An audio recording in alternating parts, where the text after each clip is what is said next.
Oh, that scared me.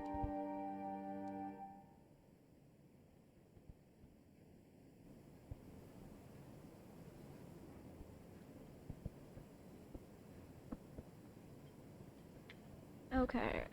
A shaft of pale sunlight wakes me up from a shadow, restless sleep before my alarm. From a shallow, restless sleep before my alarm. Despite the bright, moving sun, my room feels chilly and I shiver in my thin pajamas. I wonder if it's actually chilly or if the endless cycle of negative thoughts in my head is just making me think it is. You'd think the room would retain heat better.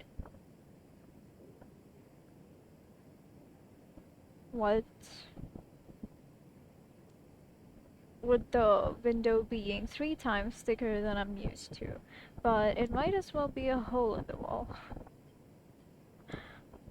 Okay, not even a day here, and that window's thickness is already bothering me. It's such a small detail, and I'm not sure I'd even have noticed it if it hadn't been pointed out, but now I just can't seem to stop thinking about it. I roll out of bed and try opening it. It's heavy, but it does open. Why wouldn't it? They said my room had been fitted for a low-risk student. Oh, the air streaming in through the cracks smells faintly of freshly cut grass and dew. It's numbingly cold, but I let it linger for a moment. Actually, let me see if I can do self-voicing. I don't really know what it means, but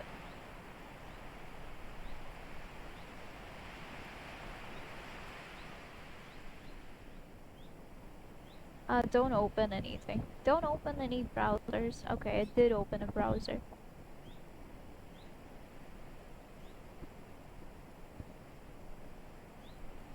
Let's see. Okay. So for read, let's see. Let's try that. Press read to see. Self-voicing enabled.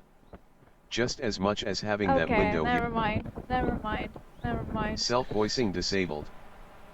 Um,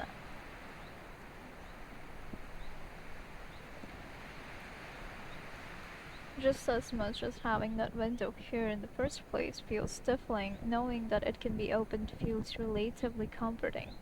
A small measure of control over my life, tiny and inconsequential. Maybe, but it's something. I take one final deep breath to clear my head and shut the window. Control's fine and all, but it probably isn't worth to coming back to a freezing room. I should get ready for school. No sense in getting all mopey about nothing before I even started. True. I put my own I put on my glasses and check my phone for the time. 6:55. It's just too late to get a bit more sleep. With an involuntary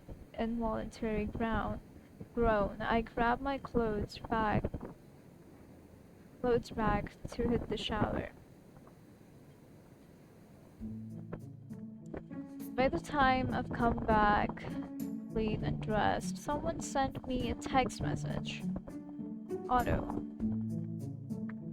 Morning, Eric. Sleep well? Clear up no matter what. Cheer up no matter what. Hope you have a wonderful day. I know you'll make a ton of friends.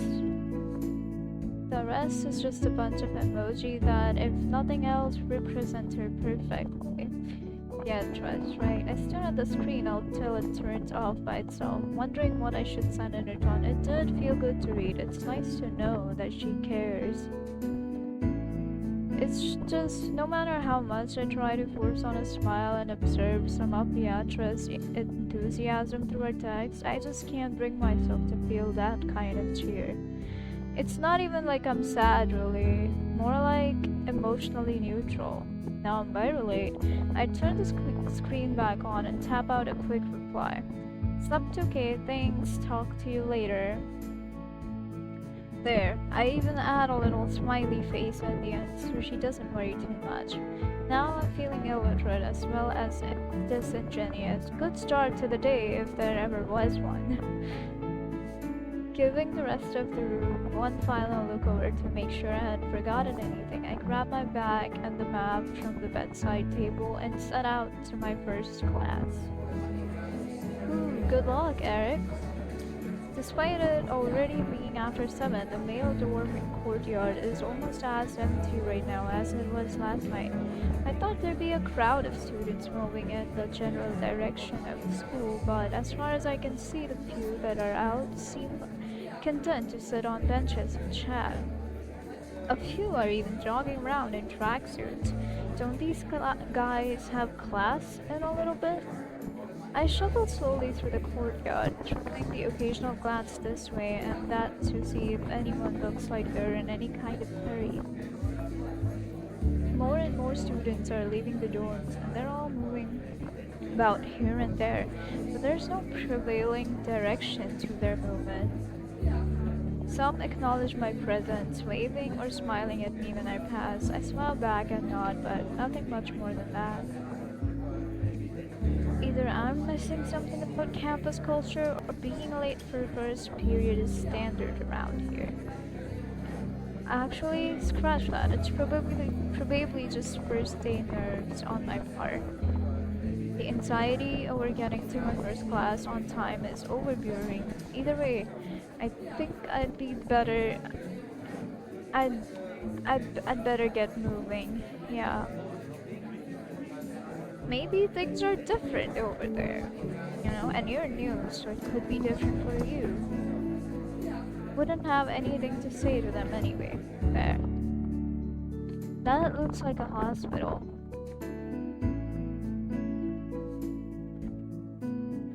After deciding against eating in the crowded cafeteria and taking breakfast in form of a vending machine cereal bar. Sorry about that. I drift back into the lobby to see if I can remember the way to my form room. As I enter, I feel a surge of relief as I see a familiar face for the first time that morning. A teacher, Miss Claes. It looks as though she's waiting for someone, standing amidst a gaggle of other students looking around. Apparently, she was waiting for me, as when our eyes make contact, she walks briskly in my direction, a stern expression on her face. The students instinctively part before her and merge back together in her wake. Surely I'm not already in trouble. Hopefully. Eric, I'm glad you found your way here. I wasn't sure if you'd have been shown the way. If you'd been shown the way, so I thought it best to wait for you here. Aw, that's so sweet. It seems I'm not in trouble as I feared. Despite her almost frightening expression and short-clipped manner of speech. CJ! Hi, welcome in. How are you doing? I don't see any chat. Wait, what the hell? And why did Fen not react?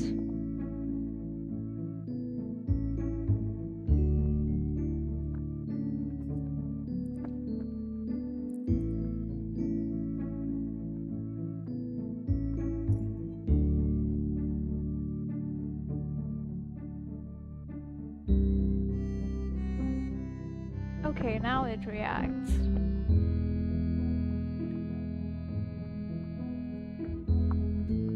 Doing good.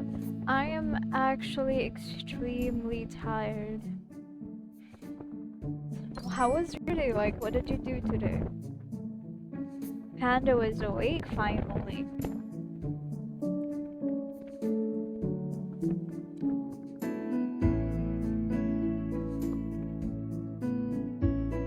What the poor fun. You hydrate. You treated it. How can it sleep? You woke it.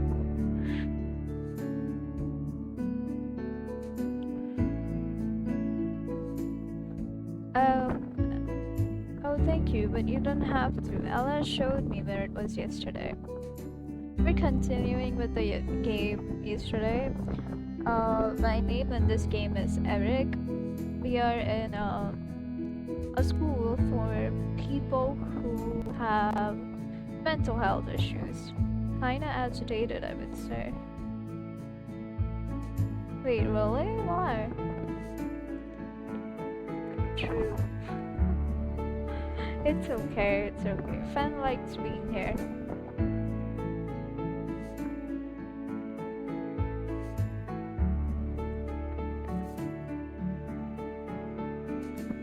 Why is my voice lagging?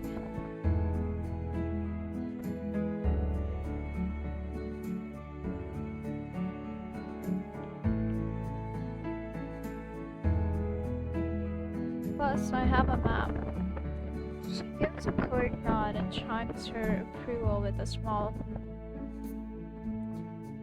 good, good. Glad to hear Ella did a good job of introducing you to the building. Shall we be off then? Sure.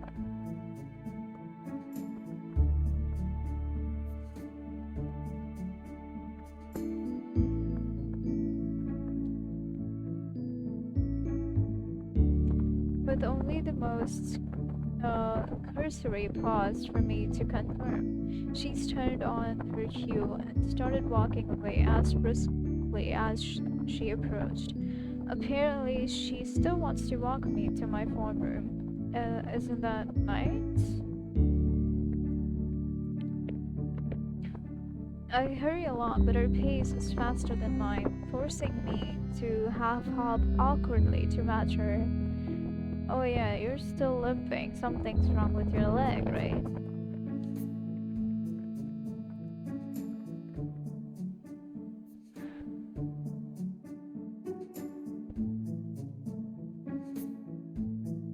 CJ, what's your plan for the day today?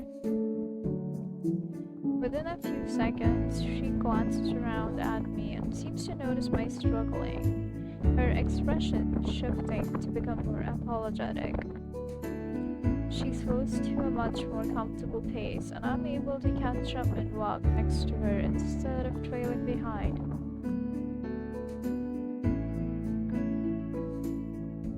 There's some police operation nearby. Confess I got a little nervous when I heard, but thank God they're looking for someone else. Oh God. I can understand how scary that can be. But you really don't have anything to worry about. I know that thing that happened might have something to do with this, but trust me, you're gonna be fine.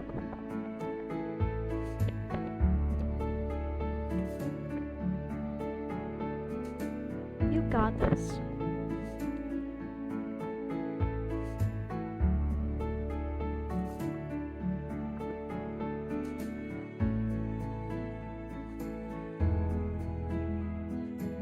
Ooh, relaxed while playing. Wonderful. What are you gonna play? No going out? Okay. Fair enough.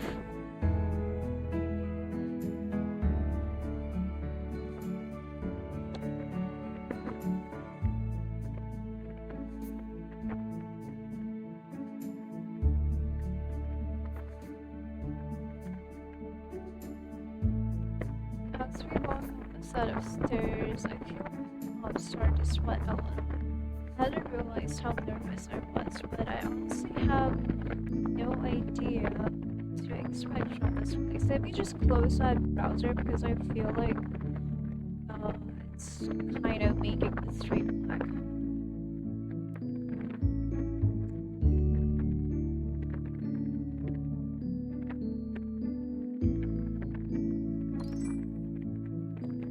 Anu, hi, welcome in. Scorpio. So have you found it yet? Have I found it yet? I'm not sure what that's supposed to mean. But welcome in, Scorpio. Welcome in, Anbu. How are you guys doing today?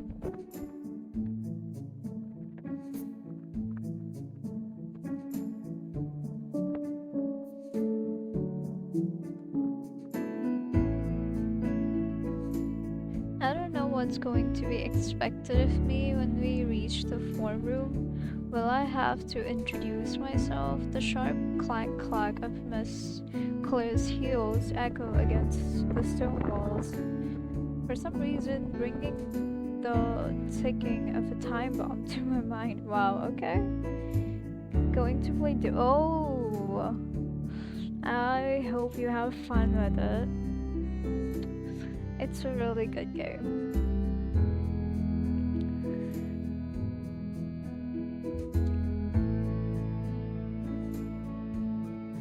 Oh no, I haven't found the missing stars yet, but I think every character in this game is a star, in a sense.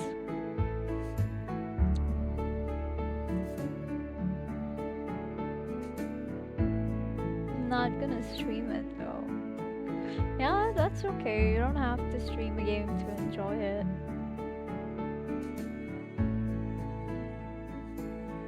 Have you thought about streaming, CJ?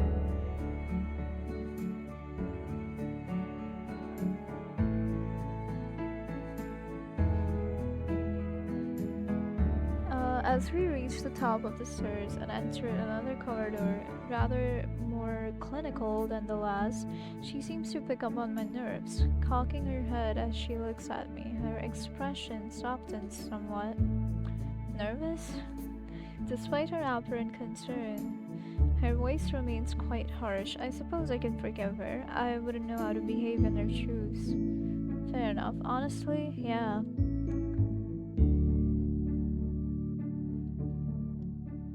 That's perfectly understandable. It's completely natural to feel nervous in new situations.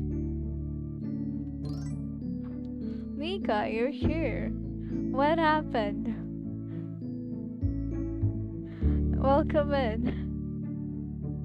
Welcome in, Mika. Are you still streaming or did you end it already?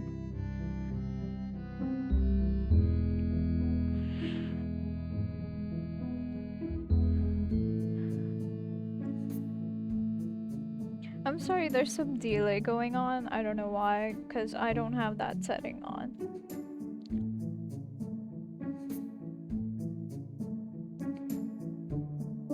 I can tell Miss Cliss is genuinely trying to reassure me, but she isn't very good at it. It comes off feeling sort of forced and awkward. How was everybody's day?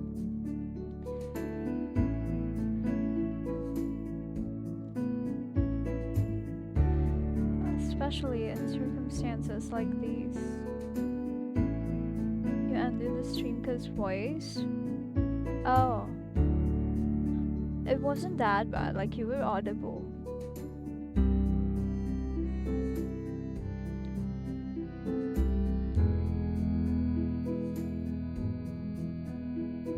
Yeah, no kidding. But I assure you, you really have nothing to worry about.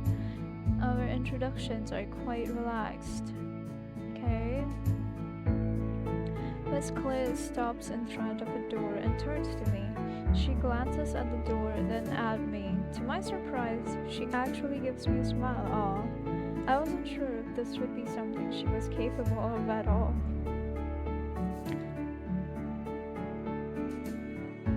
With nothing but another nod as acknowledgement, she opens the door and steps inside. I only noticed the noise that had been coming from the classroom in its absence as it dies down almost immediately. I stare at the doorway. Now or never. Damn. I take a deep breath in a failed attempt to steady my nerves and follow the teacher inside, where she's already begun to address the class.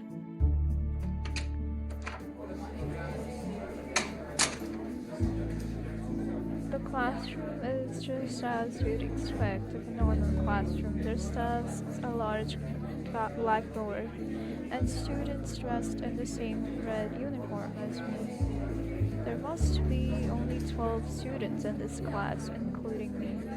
Wow, 12? That's so nice.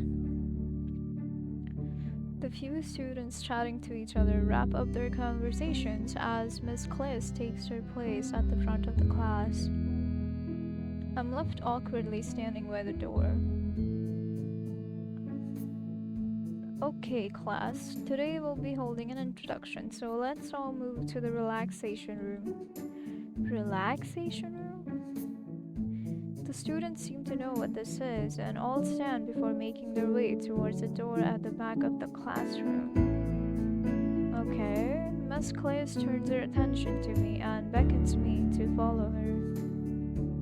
I follow obediently. Also, I was terrified yesterday. I was looking for a job, then all of a sudden some guys came in a black car. Hey, what are you doing by this area? There's... What? Wow, that's scary. I'm glad you're safe.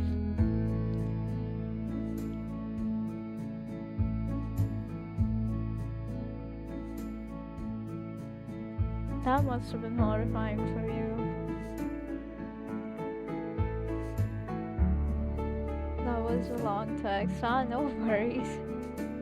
It's not that long. Trust me, it's okay.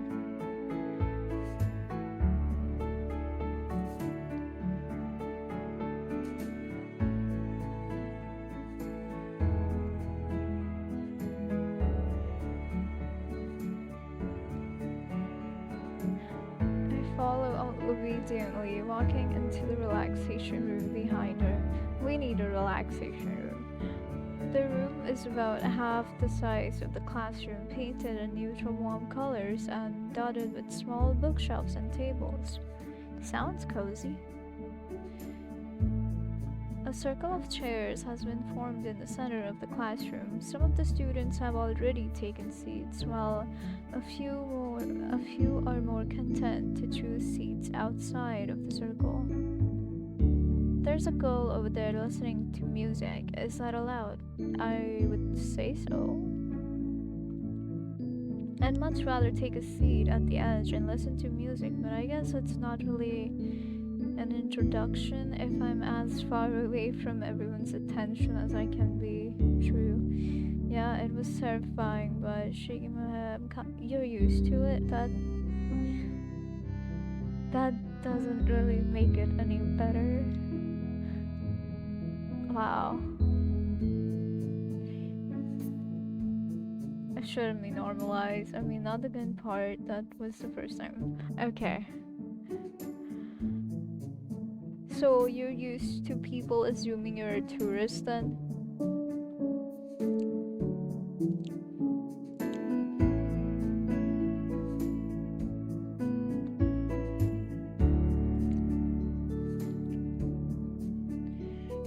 I've already taken a seat between a couple of classmates, but others are taking their time over it.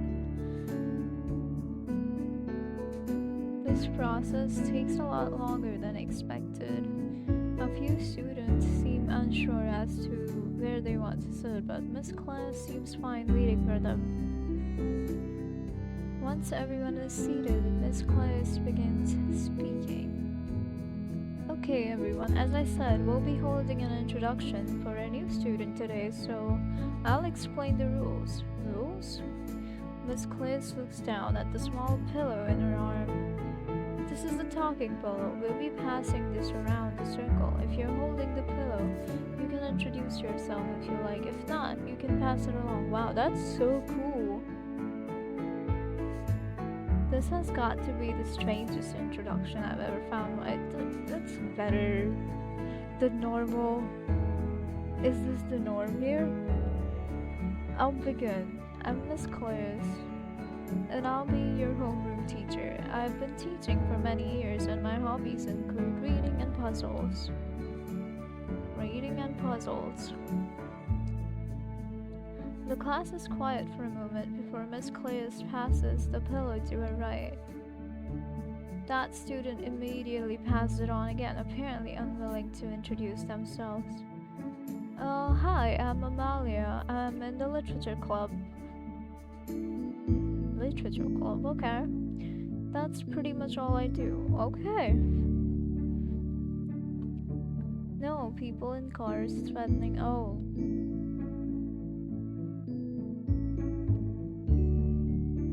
Wow, you're used to that. Rio is kinda dangerous, you know. I didn't know you lived in Rio. And honestly, I wouldn't know. But I hope you. It's good that you're safe.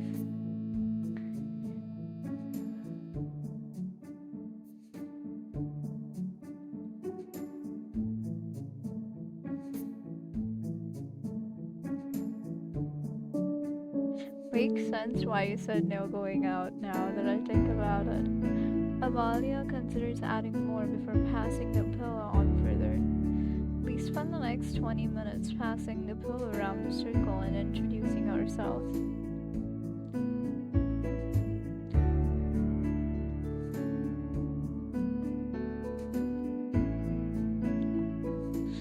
Some simply say their name, while some take time to explain why their favorite food is their favorite. It seems so childish. Before long, the pillow is in my hands, and all eyes are on me. They're not judging, not mean or expectant. Some are even bored. I'm Eric. I used to like hiking, geography too, I guess. And just like that, my introduction is over. Maybe I was hyping this up too much. I pass the pillow to Fran. He likes steak and goes to the newspaper club. That's Fran? Okay. He seems like a pretty nice guy. Who was this then? Did the pillow pass to that? Okay. He seems like a pretty nice guy, actually. The next girl suddenly makes me feel the urge to check the date. Well, not her directly. Her outfit is what makes me puzzled. The era in which I'm standing. Oh, her outfit is what makes me puzzle the era in which I'm standing. For while it clearly is a Saint Dimphna uniform, it has been accessorized. Oh, this one. Be right back. Of course, of course. Take your time. Take care. The lacy hat and frilly parasol complement the petticoats peeking out from under her skirt. I appreciate for a moment. She looks around, slightly confused a moment, then down at the pillow. Name. Wait, who's oh, okay. A whisper from Fran to the girl seems to do the job. Name? At first, she seems confused before her face lights up, as if she puts two and two together. Oh, offer mine. I'm Agatha. Agatha, okay, hi. She falls silent, still holding the pillow. Pass it along, love. Fran whispers again, love. Slightly embarrassed, she hands it off to the next girl and shrinks back into herself. Seems interesting. It is. Oh, so you missed everything that happened yesterday. We started the game hiking in a mountain with snow, and the guy, Eric, me, we were apparently trapped, or we fell or something, and something happened to our leg, and we couldn't get out. We were stuck in some place. It was all dark, and that turned out to be a nightmare that this guy had. And after that incident, the snow incident, it was real. It was a nightmare, but it was like real. So because of that incident, Eric switched to this school, which is a school for people with mental health problems, and now we're getting introduced. After a few more introductions, few of which I will remember after that display, the pillow is headed back to Miss Claire's. Okay, class, that was very good. What about them? We'll split into smaller groups now. More introductions. Miss Clare splits us into groups of four and encourages us to ask each other icebreaker questions, whatever these are. You don't know? Okay. Okay, yeah. That's a lot. Yeah, this game is a lot. I don't really get the point of all this, but I guess I've got to play along. Mika, have you heard of icebreaker questions? Luckily, one of the people in my group seems happy to talk about herself at length. Is it her? Oh. Well, I'm confused. What about you, Eric? Huh? What was that? Sorry. What's your ideal job? Oh, I'm not sure really. I never really think about that. Same here, to be honest. Frog, I believe is her name. I think I'd be an investment banker. That's cool. An investment banker? Ah, that's interesting. Interesting. How?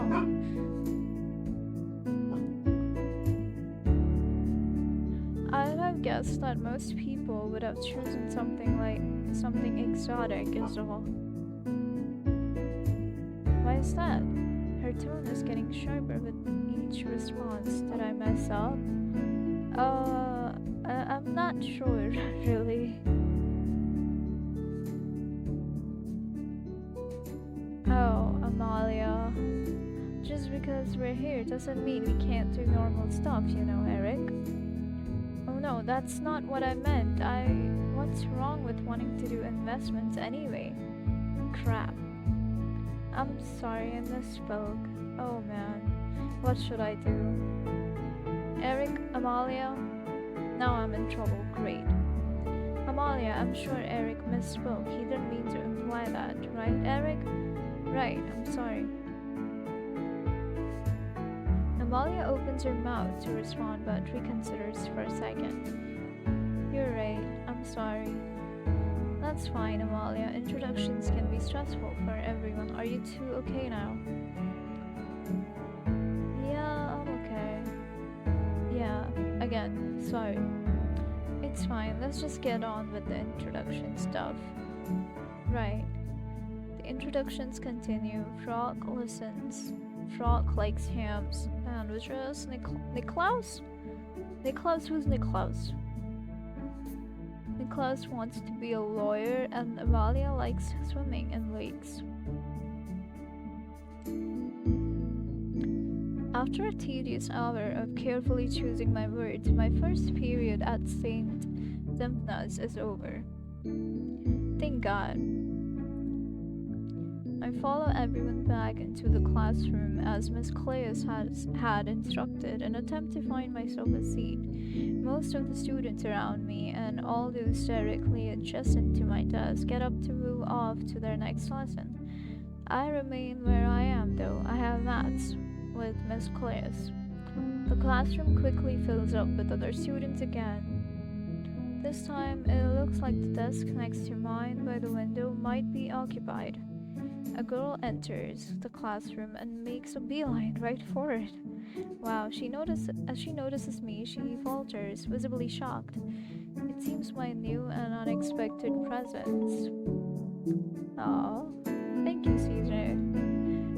Unexpected presence might not be entirely welcome.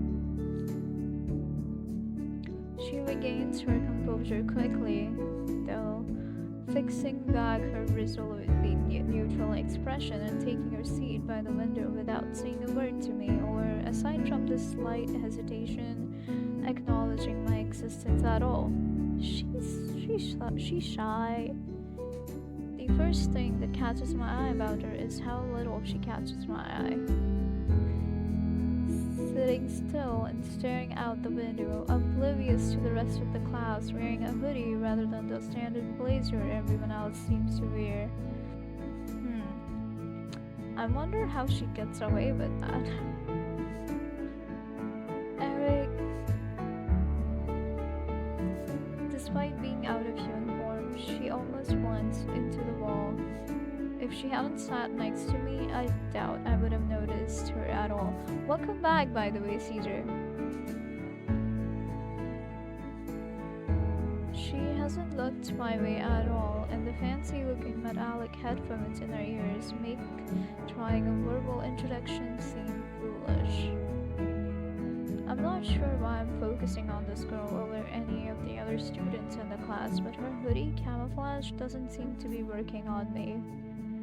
Miss Claes taps the whiteboard and clears her throat for the class's attention.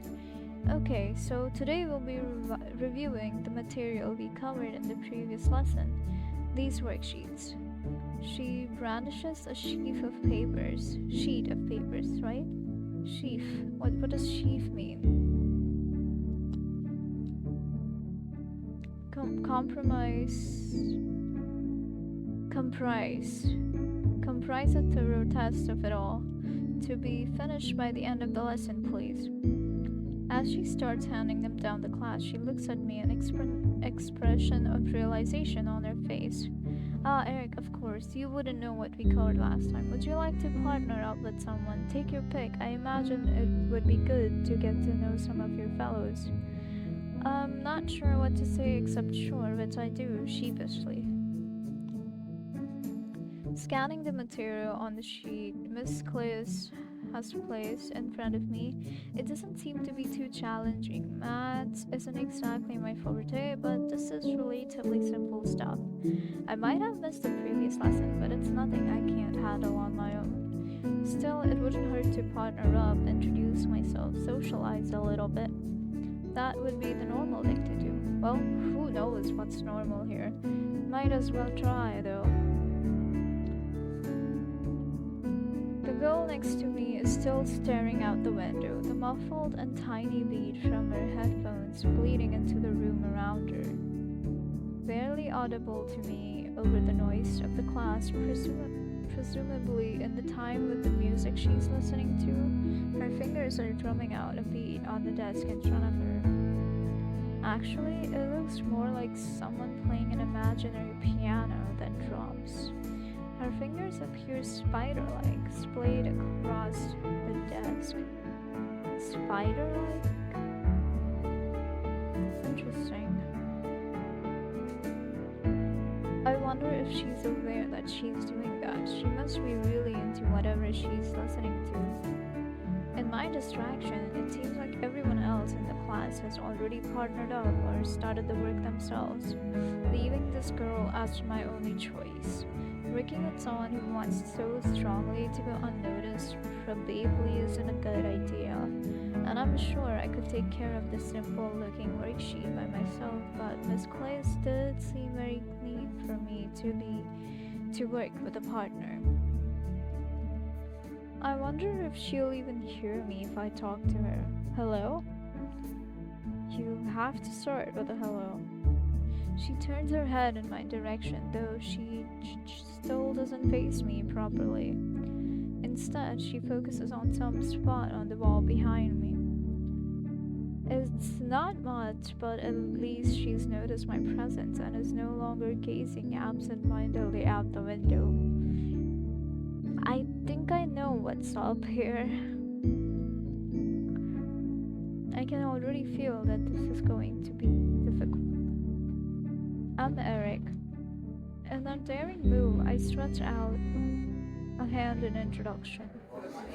The look of confusion and surprise on her face is almost pitiful. The girl looks worried and shocked beyond belief, turning away from me again. Is this some great, unforgivable false spot I was unaware of? I am about to withdraw my hand and apologize when she gingerly grabs it through her sleeve. She shakes my hand with just her thumb and her index finger, so delicately that if I hadn't watched it happen, I might not have noticed, before abruptly dropping it and withdrawing. Somehow she looks more surprised than before. Her eyebrows look like they're just about ready to fly off her face, and she stares at her own hand as if it had committed some foul act of betrayal. Aside from In that one brief moment of shock, she still hasn't looked me in the eye. I feel pretty bad for worrying her and try to think of a way to move the conversation past us. Nice headphones.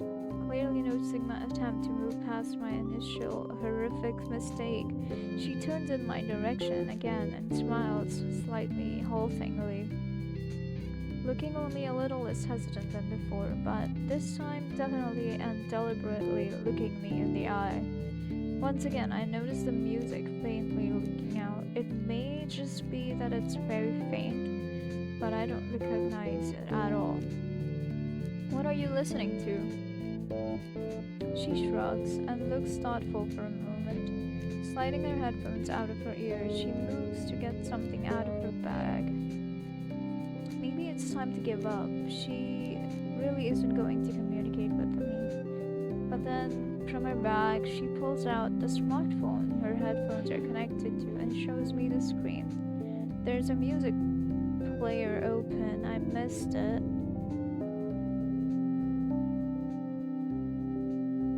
And I catch a glimpse of what she's listening to. I've never heard of the artist, and the album art.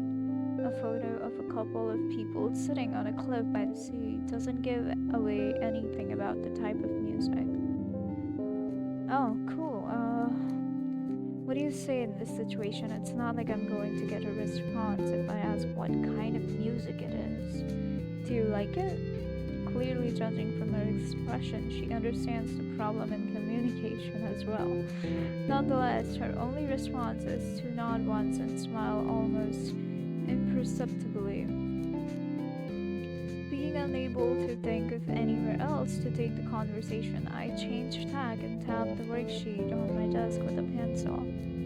You want to work on these together? She nods again. She seems to be getting over the initial shock of me talking to her, but nothing else about her is difficult to gauge. I'm not exactly sure how we're going to work on these together, seeing as she's apparently incapable of speech.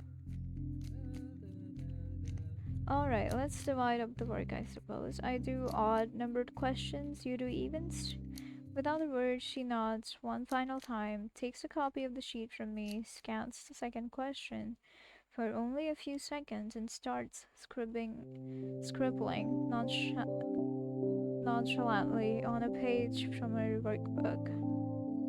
Doesn't exactly look like she's writing. Her hand movements are weirdly erratic, but who am I to say? Seems like she's glad to have an excuse not to interact anymore.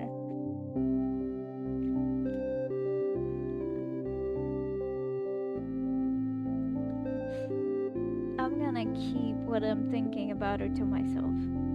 For now, I sigh and settle down to my work, with only the occasional glance at the strange girl sitting next to me. A quarter of an hour later, as I'm in the middle of my work, a sheet of paper falls unceremoniously onto my desk.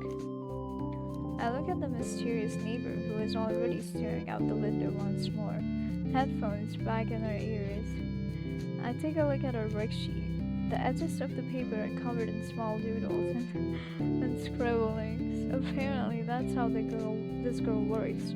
Nevertheless, she has managed to finish all of the even-numbered questions. I finish off quickly and pass my answers to her. Sorry, I don't know if it's alright. Seems simple enough though. Without even acknowledging me, she turns to her desk and starts writing again. After a minute of copying down my answers, she stands up and walks up to the front of the class and hands Miss Claes her work. Once Miss Claes has thanked her, she seems to hesitate, glancing in the direction of my desk. I feel like I shouldn't be watching her, so I look out the window instead, but keep her in my peripheral vision. Right. After a few seconds of consideration, she seems to come to a decision. She heads back over to her desk and sits down again. She takes a deep breath and glances at me once again, though I don't think she knows I can see her as I'm doing a good job of keeping her exclusively out of my direct line of sight. After another few seconds that feel strangely tense, she exhales, shakes her head, stands up, grabs her bag, and exits swiftly. What just happened? I think he was starting conversation. Okay, I got the achievement.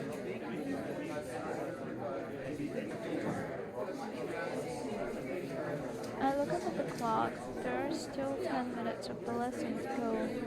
But Miss Clare said nothing about the girl leaving early.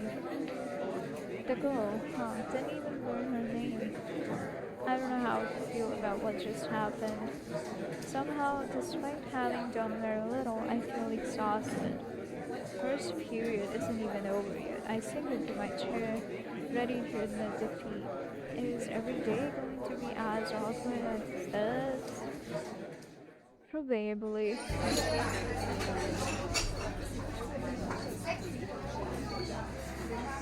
The cafeteria is already half full by the time I make it. I don't even need to limp all the way inside to tell. You can hear the students inside talking right from the hallway. I'd hoped for some half-empty table, but wherever I look, it's just people sitting and talking. Some converse over their food, others are shouting jokes and insults to friends on the other side of the room. A few actually look like they're finished and just don't feel like getting up. A line of students holding out trays and crushing handfuls of plastic utensils stretches through the hall, all chattering excitedly at each other. Before coming here, I had this mental image of patients queuing up at an institution, lining in their sterile gowns for the nurse to fill their little polystyrene cups with aeration and color-coded pills. I knew that it couldn't be that bad, but a part of me wouldn't believe it. I was afraid that coming here would bring it back up, but the reality is doesn't sustain it. That bleak fantasy, that bleak fantasy demands an air of oppressive silence, but everyone here is so lively and active. It demands that I smell of antiseptic and bleach, but all I can make out is meat and pastries and sliced fruits. That's great. That's better than great. It's reassuring. It's normal. Everyone's just so busy doing things that they know how to do, talking to people they're already friends with. Everyone looks like they have such a clear direction, and I don't even know where to start.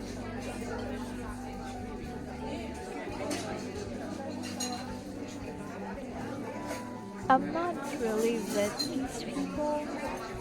What if we talk and they don't like me?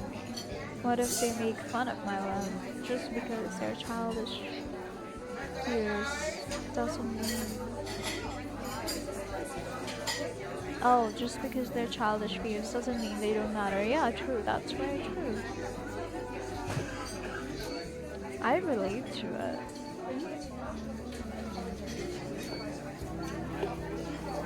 And it's not just that too. They all look fine right now, but I can't just forget where I am. This place can't be just like any other school by definition. The rules for getting in here can't possibly be the thing. What if I make some terrible mistake because I don't know how things work here and they take offense? Anxiety. I stop a few paces past the door before even taking my own tray. I don't need this headache right now. It's a little defeatist, but I genuinely think that at this point, just getting some fresh air would be better for baby. Yeah. Vending machine food was good enough for me. If it means not having to sit down in here, it's going to do just fine now. I didn't have much. Can I actually lower this audio? This is a lot.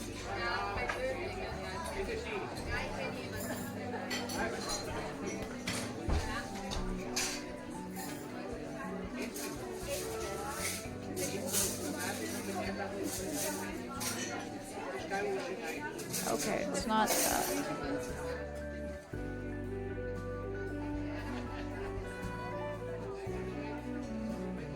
Okay, I can take that much.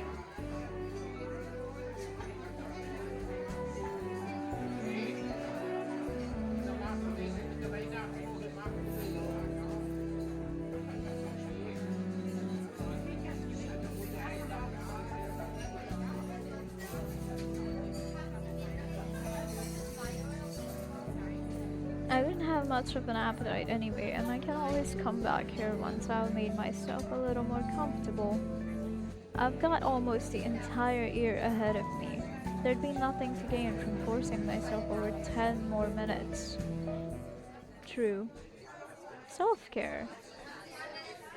There's a sitting area next to the cafeteria, complete with benches and a vending machine. A few students are gathered around it, but they seem to be going through pretty quickly. I pull out my wallet and get in line, hoping no one will try to talk to me. Thankfully, most just take their sandwiches and leave rather than lingering around. Soon the corridor is left blissfully silent, and the only person besides me is the tall blonde girl in front of me in the line. She hums softly to herself as she approaches the machine. Thinking about it now, maybe she has been for a while, and it was just hard to hear because of everyone else. It's not something normally noticed, but she hums really well. I've heard people singing on purpose and not sounding so good. I lift my eyes to her in time to see her reaching down for her purse, but before she can pull out any change, she instead stops humming and turns around to face me. What draws my attention though is her eyes, or rather, eye. I can see she has one eye. The left? Okay. Piercing golden brown, expertly made up, long, massacred lashes. Not sure.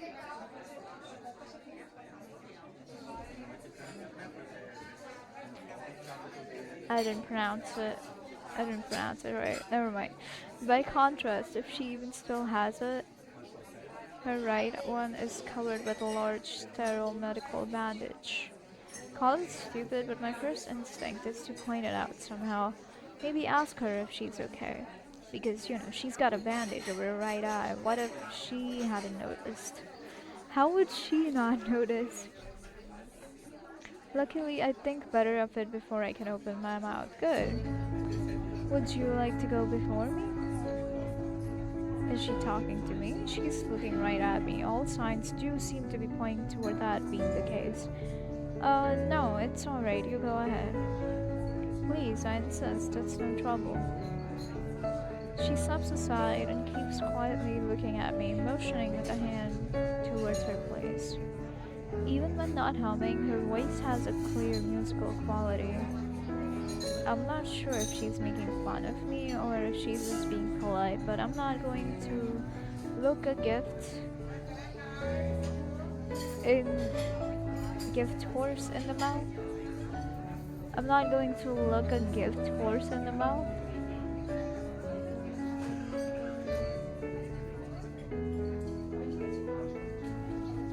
I'm not sure if she's making fun of me or if she's just being polite, but I'm not going to look a gift horse in the mouth.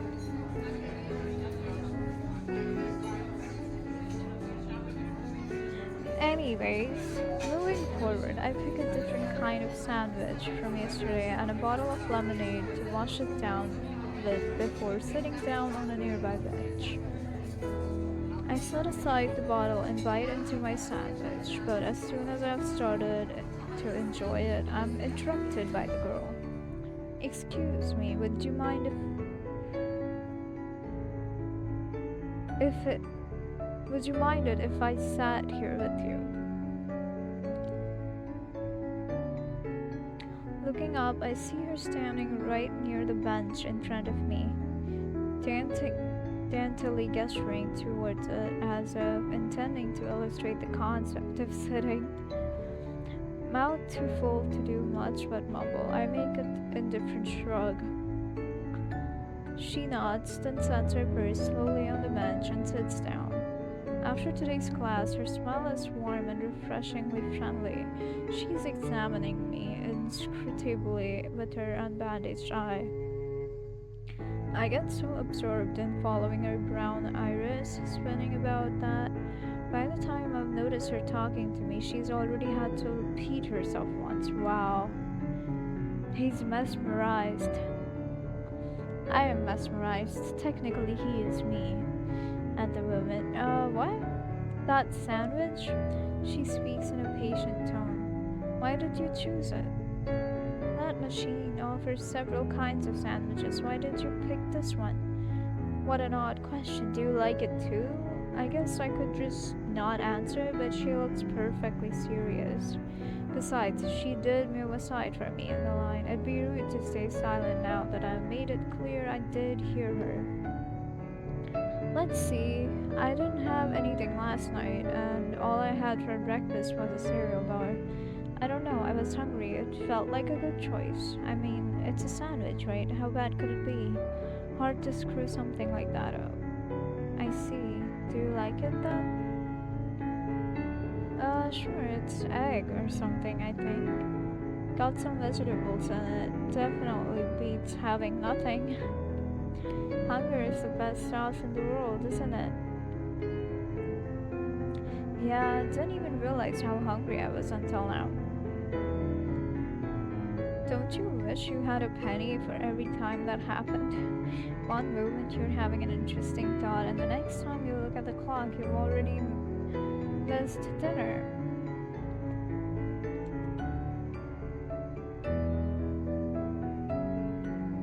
Time blindness. Sorta. I just wish it'd been an interesting thought, rather than just, I don't know, not feeling like it or whatever. I take another experimental bite to see if she'd object, and she doesn't. Her eye keeps following me though, turning silently under the lid while the girl sits in silence. Did I do something wrong? Did I give a wrong answer? Wow, we are so similar, Eric. Not to sound rude or anything, but why exactly did you ask me that? Her lips stretch into a coy smile. Protocol. Protocol? I put down my sandwich and swallow, waiting for her to elaborate, but she doesn't say anything more. I'm not sure I understand. You'd have to forgive me.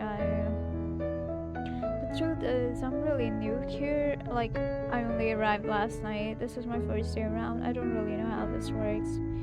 She puts the back of her hand to her mouth to stifle a giggle. I think I can make out a flash of gauze on her words when her sleeve lifts. I hope it was just my imagination. Well, I wouldn't go as far as to say that I have to forgive you.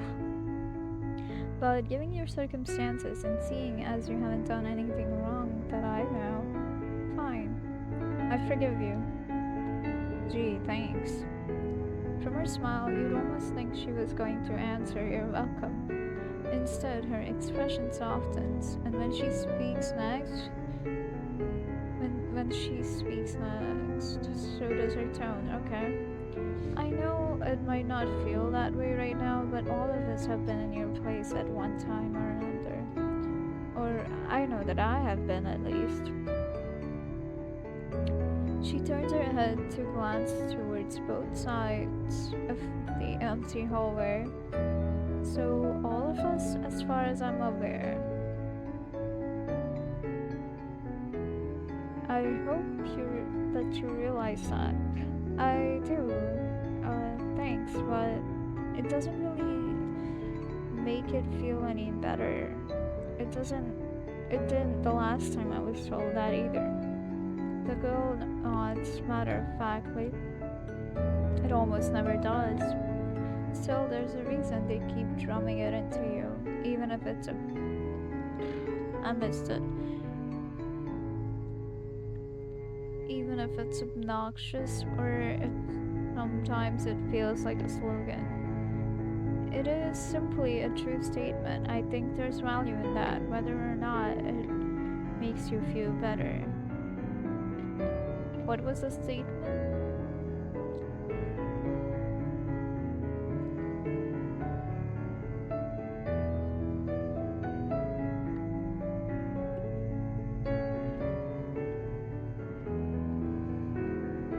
Oh, okay.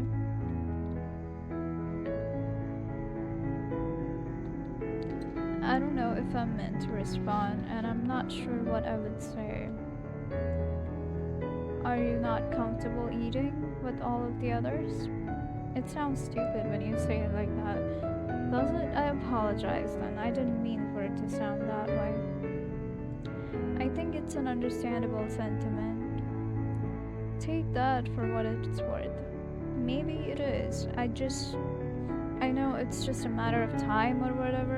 It's just, look, I'm kind of tired today. Woke up a bit earlier than I'm used to, and now it's like that morning days just won't pass. The next time that happens, try going for a walk. It might help to get your blood pumping. That's what I do when I wake up too early. Okay, thanks, I guess. I'm torn between looking back at her and looking away. Just as I make up my mind to pathetically gaze at my sandwich, she talks. But what am I doing? It's not every day that you meet a new student. With a long, graceful step, she stands up in front of me. My name is Kadra from Miss Rosentine's class. You can call me Kadra if you'd like. I'm originally from Lens, Austria, though I've been living in Vienna for the past few years now. Allow me. Oh, I'm sure that you've already been given the customary tour, but nevertheless, allow me the honor of welcoming you to our school. I hope your time here will be pleasant and beneficial. She adds a little flourish of her hand and a bow. And by now, I honestly can't tell if she's serious. I need to make a bow emoji.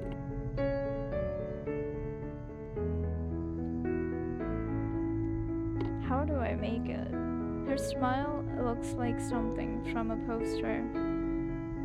She is very pretty.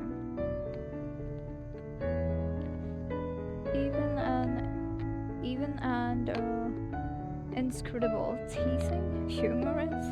I don't know what to make of it, but maybe I'm not meant to make anything of it at all. Sometimes that's good.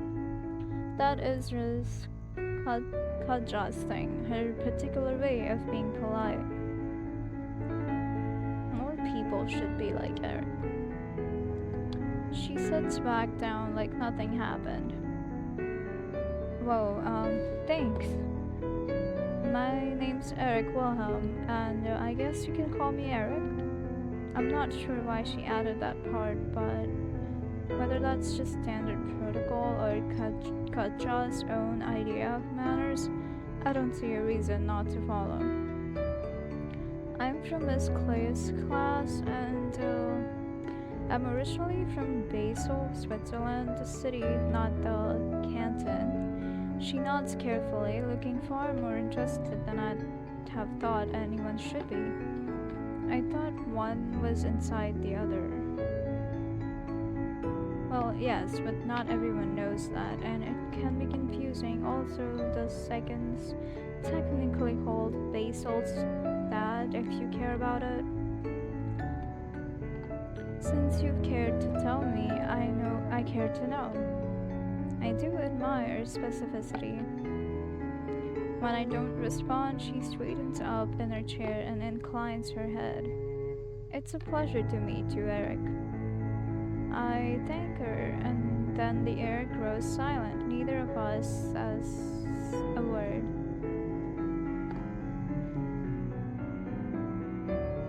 Are you guys enjoying the game?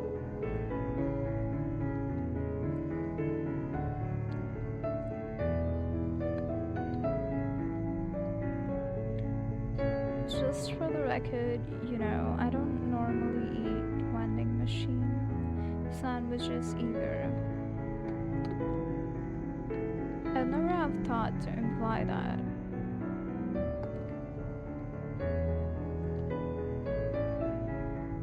Yeah, I mean, it's not like it's disgusting or anything, but it's sort of bland, right? That is true. As you said yourself, though, there's a reason you've chosen to. Because it's lunchtime, and that's just what was here. Gotcha Snickers. Exactly, I can empathize with that choice.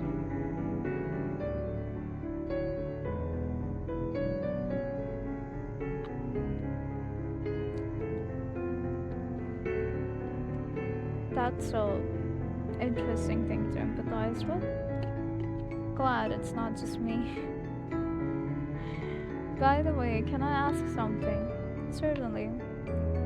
Why that last part of the introduction with the cities and countries and all that?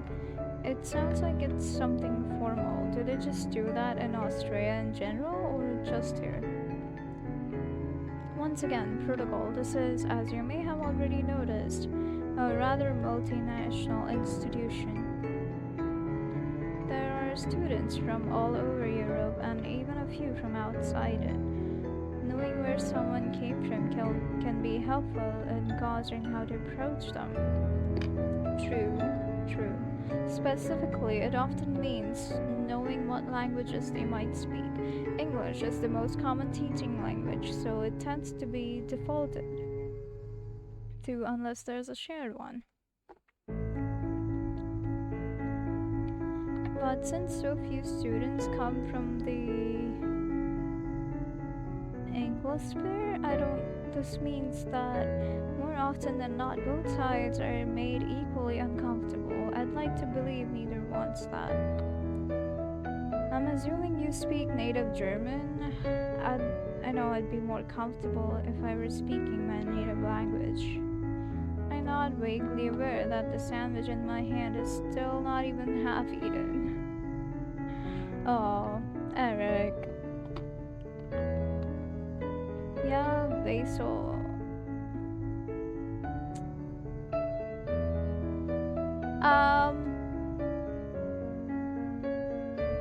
I don't understand.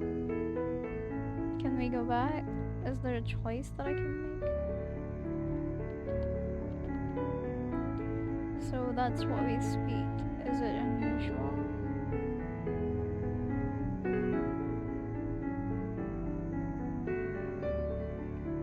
I sit dumbfounded for what feels like far too long while my brain switches gears back to German. Either Katja hasn't noticed or she doesn't mind. Her German is as rapid and precise as her English.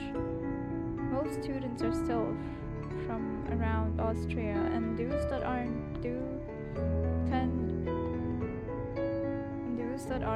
tend to speak German, with the exception of a slight French minority. As I said, though, it can lead to trouble on those cases they're not.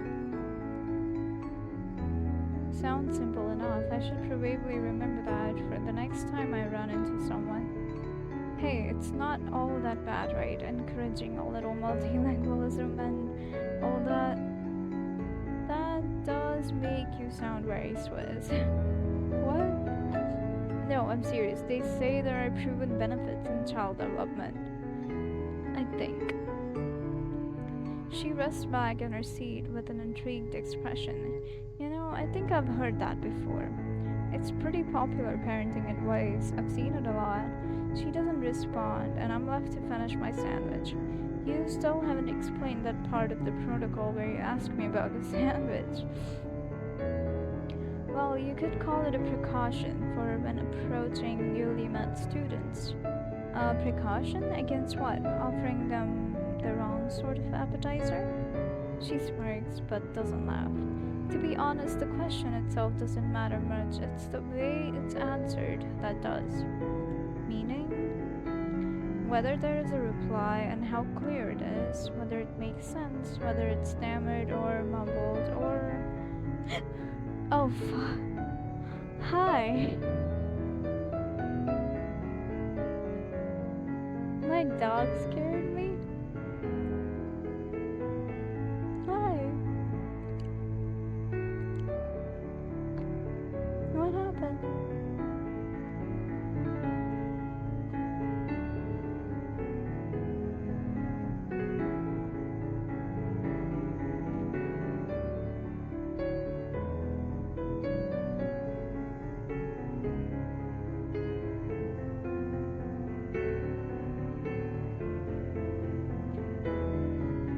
Whether there is a reply and how clear it is, whether it makes sense, whether it's stammered or mumbled, or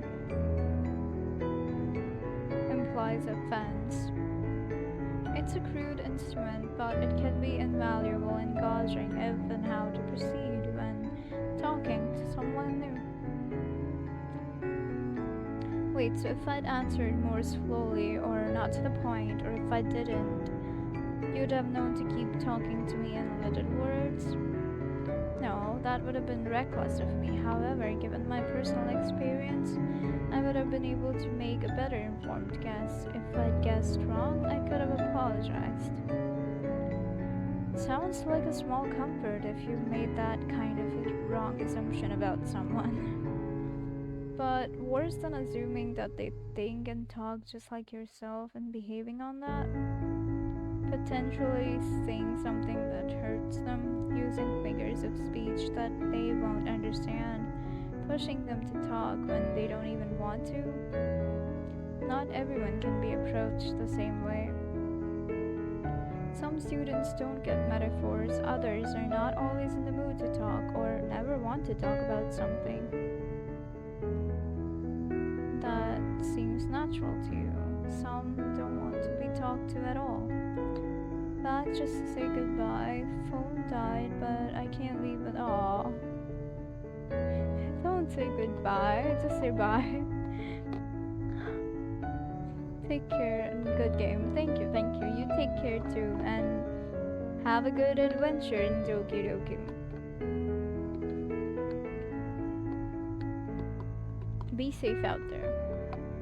See you next time, Caesar.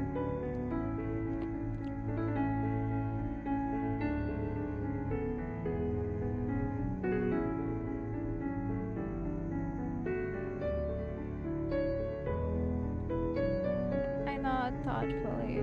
Why the sandwich thing then? If the question itself doesn't matter, why not just ask how I'm doing or something about the weather?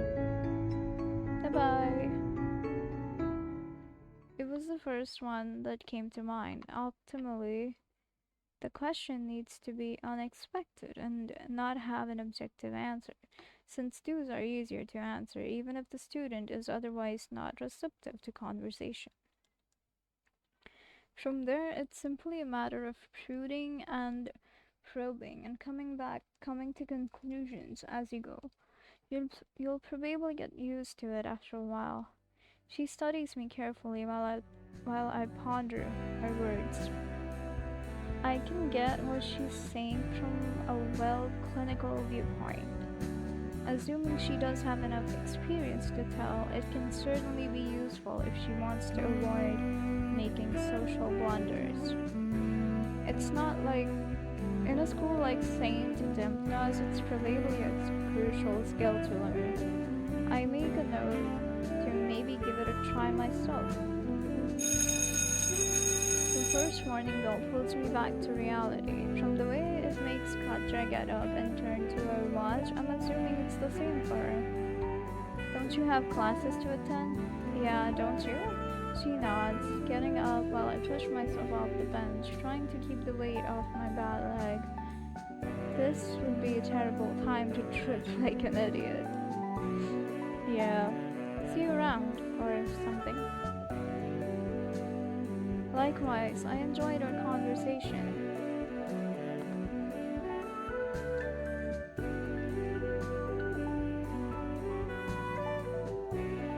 I turn away towards what I hope are the classes, leaving Katja behind with the vending machine. Talking about sandwiches. Eat a sandwich and have Katja question your life choices. What an achievement. Mr. Caller? I'm not sure how to pronounce it. Okay, that will do for today. Make sure to review the notes on the board and we'll have a short quiz on them tomorrow. Mm, French? The sternness on his face unflattering, the teacher slides a redoubtable pile of books back into his bag, gives us a cursory parting wave, and marches out of the room to take his break. I lean back into my seat, stretch and stretch, trying to slug off the heavy blanket of boredom that has begun to fog up my consciousness. My notebook is spotless, save for a bunch of flowers. I must have doodled at some point. If there was anything I cared about in the lesson, the end of the class bell must have thoroughly washed away already. French isn't my favorite subject. I know a fair bit from back home. Mom and dad were fluent speakers, but while I can't really say I'm awful at it, it's not something I relish studying. I relate. The teacher's monotonous droning didn't instill any burning passion to pay any heed either. How someone manages to make learning the language of love such a dreary affair, I'll never know.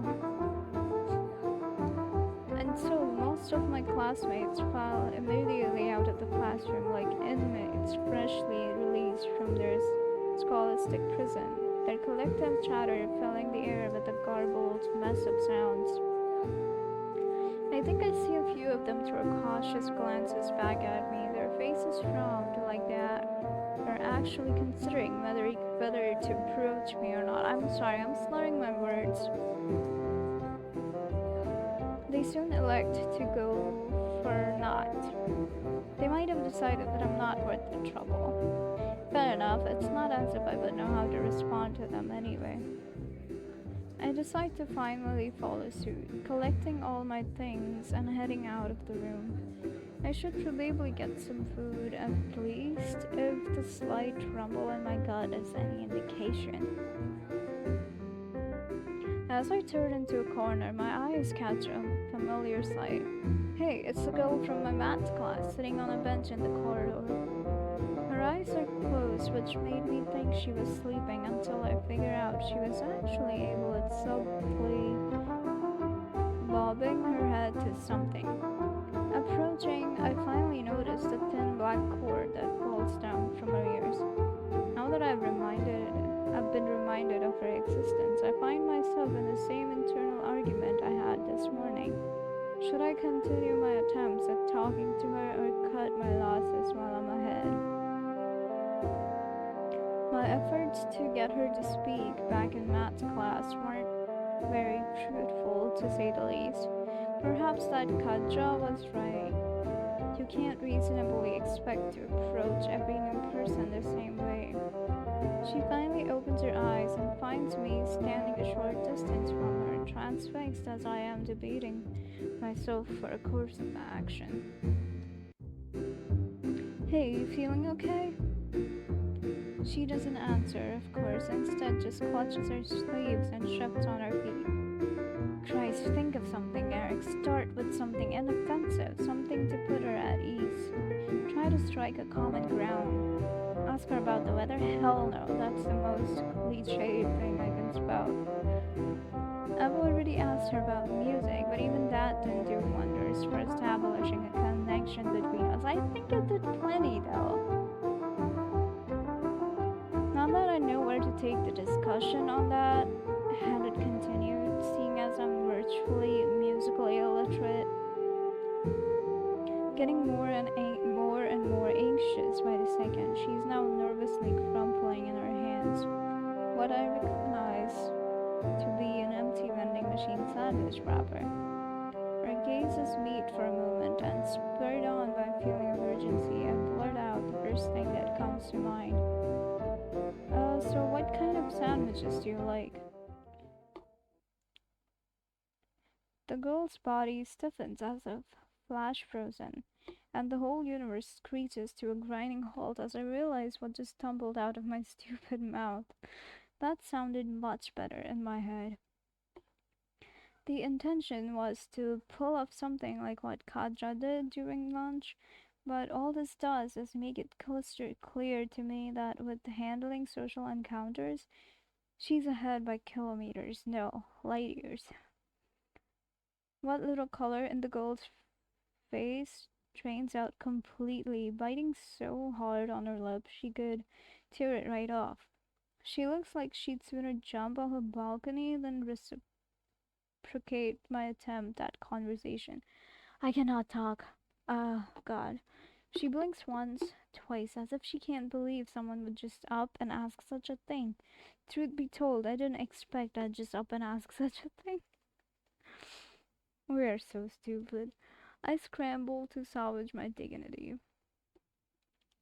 Oh, sorry. It's just that that's a vending machine sandwich, isn't it? I just thought. The sentence dissolves into nothingness, unfinished. Her body's tense and rigid like a wooden mannequin, quivering ever so slightly, like I'm the villain in some gory slasher flick, and she's my latest unfortunate victim cornered at the end of a dark alley. Maybe you should just leave at this point. A humiliating moment of silence trickles by until she lowers her head, a fringe of dark brown hair curtaining her eyes. She stands up, turning her back on me. Feeling utterly defeated, all I could do is watch her as she awkwardly shuffles down the hall. Her gait is even stiffer than earlier, almost as if her legs had just magically turned to bricks. I mentally slap myself. Relatable. What was I thinking? Jesus, Eric, you were never this socially inept. What could I have said, then? What should I have said? I don't want to feel alone and excluded in the school, but that's very difficult to do when I don't have the filmiest grasp on how I should handle the people here. I'm an astronaut who's just stumbled into a colony of Martian people playing around like an idiot in low gravity just to convey to them that I've come in peace. Just thinking that leaves me a bitter aftertaste. God, I must sound so condensing right now. Condescending right now. Condensing? Deep breaths. It's the anxiety. My anxiety is getting the better of me once again. It's always the anxiety. What? Huh? Oh, hello there, Fran, right? I turn to the source of the sound, and sure enough, there it is, Fran, the guy from the first period sitting behind me, clutching at his stomach and mouth, his body quivering so convulsively I thought he was having a seizure. He's just laughing at your failed attempt. He's on the verge of falling over, trying to contain his giggling before at last giving in and exploding into a laughing fit so loud I swear it shook the whole building. What the actual hell was that about? I swear, that has got to be the worst pickle climb I've ever heard in my life. Hey, knock it off. He doesn't, at least not for a while. I think he laughed for a solid minute before even showing any intention of calming down. I'm pretty sure he was a guy earlier, but now looking at him, at them, I'm not quite so sure anymore. Their voice is too high pitched to be identifiable masculine. Identifiably masculine, but it also has a husky, raspy quality that wasn't quite feminine either. They have a tall, spindly build with facial features that treat precariously on the line between mild and sharp, that you can't tell whether you're supposed to call them pretty or handsome. They're also wearing a female student's jacket and cravat, and it's coupled with long black trousers. One moment, I'm sorry, I'll be right back.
I'm back. Sorry, my dog was barking at nothing.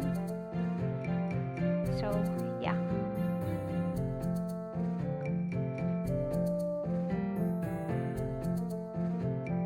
They're also wearing a female student's jacket and cravat, but it's coupled with the long black trousers.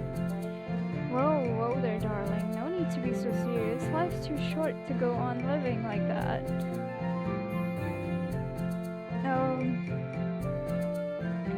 But oh man, Christ on a bike, I needed a laugh. Glad to have served then. Oh come on, don't be like that. She's so glum. I have to give points to you though. A lot of people give up on talking to her after the first try. She's a very skittish person. You don't say. So, are shy girls your type? The unexpected question hits me like a piano dropped from the Rocha Tower, hitting a rundown Pinto on the streets of Basilsta. Can we stop with the big words on a sultry Sunday morning?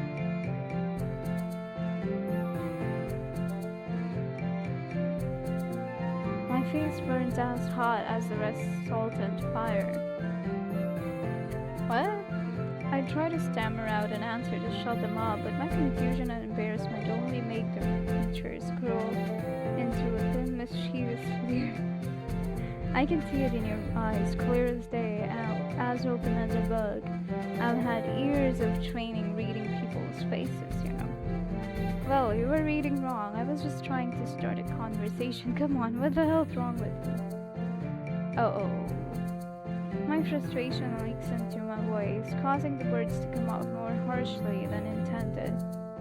They fall dead silent, and the room temperature plunges into a nosedive. The bubbly smile drains out of their face, darkening into a cold, horrified stare that sends a twinge of panic up my spine.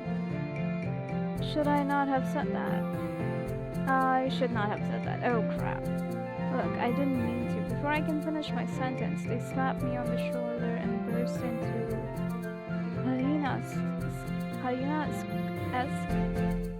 hyenas laughter again.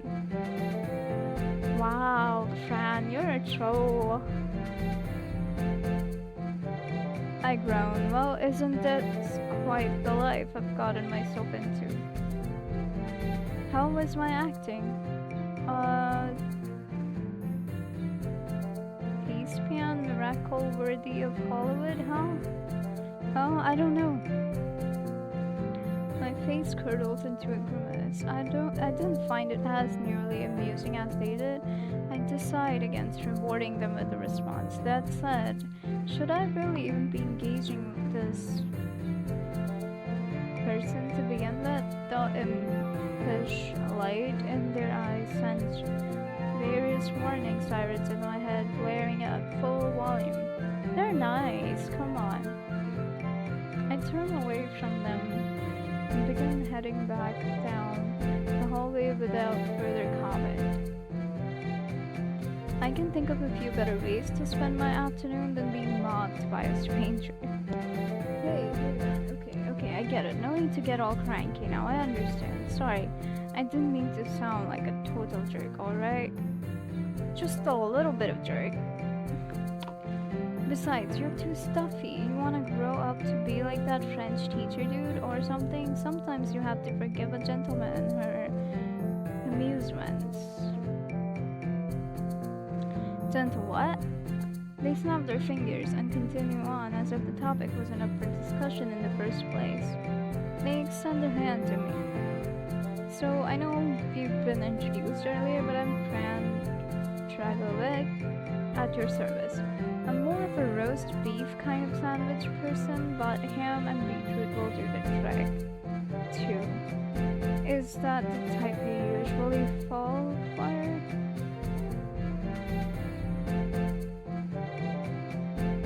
Oh.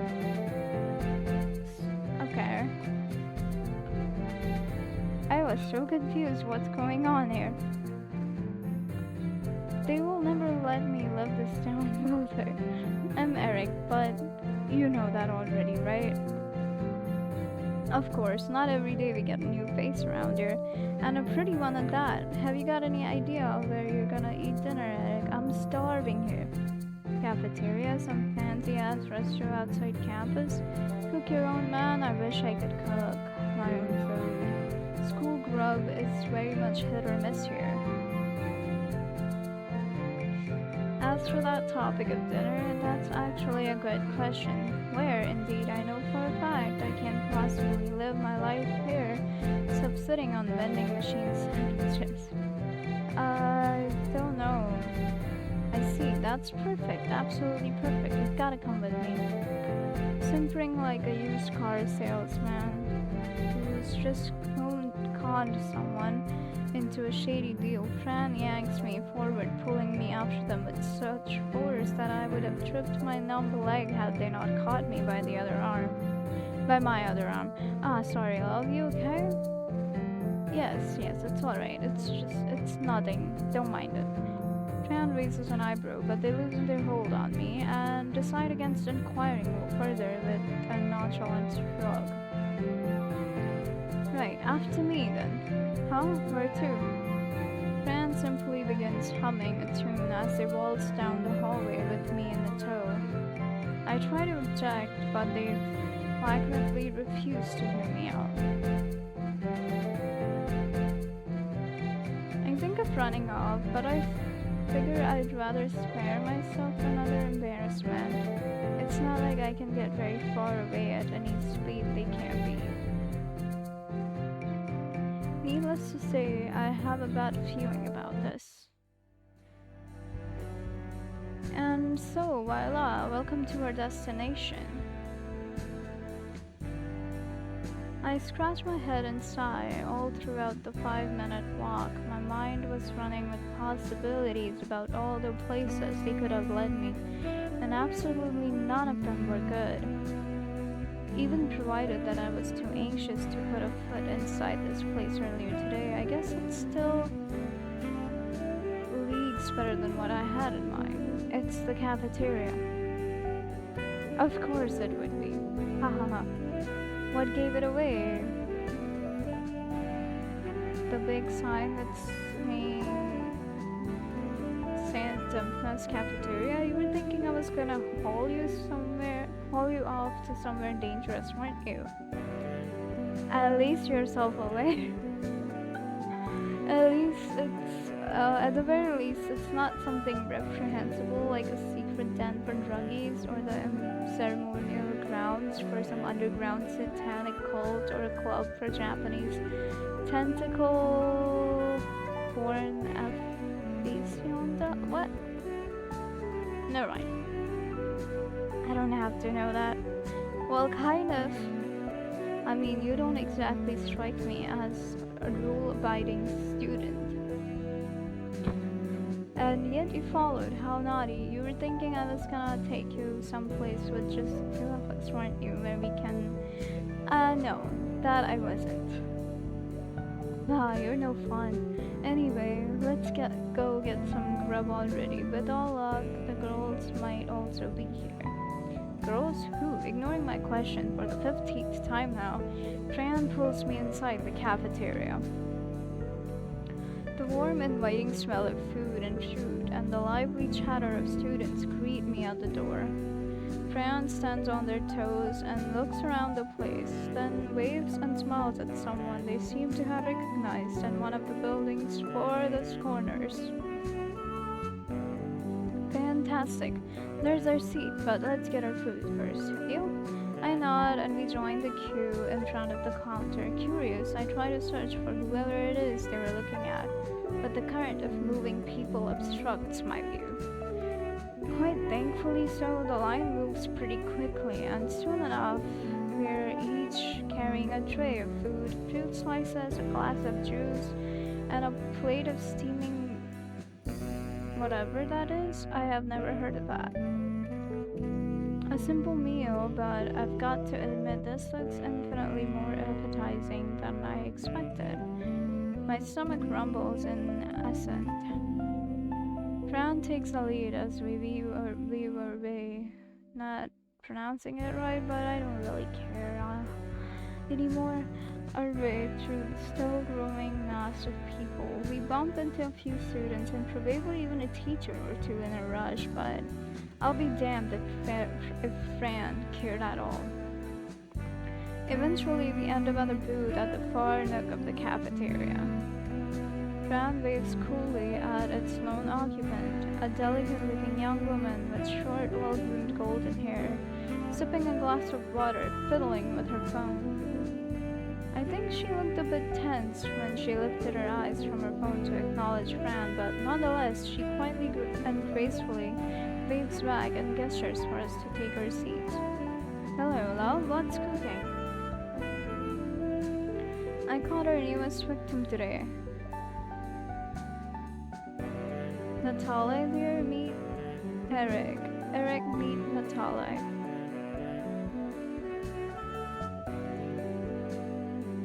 Natalia. Victim? Hello, I'm new here, first day at school, in fact. Nice to meet you, I'm Fran's classmate. They invited me to have lunch here. I hope I'm not causing trouble. Good afternoon, Mr. Eric. It is nice to meet you too. Welcome to cafeteria. The greeting, though said with the conspicuous Eastern European accent, is otherwise delivered with lyrical finesse, with an air of uncrackable composure so strikingly distinct from the hubbub of our immediate surroundings. Thanks, and no need to be so formal. Eric is fine. How so unlucky. I was hoping your name would be Peter. Would be what? I'm sorry, Peter. She nods, brows knitted in rumination. It was a waste. It is wasted chance. Wasted chance, yes. Why? Great first day here. I run into not just one, but two tall, pretty blondes with a flair for the cryptic within a few hours of each other. I might as well buy a lottery ticket after this. Because if you were named Peter, I could say, "Hello, Peter. Welcome to cafeteria."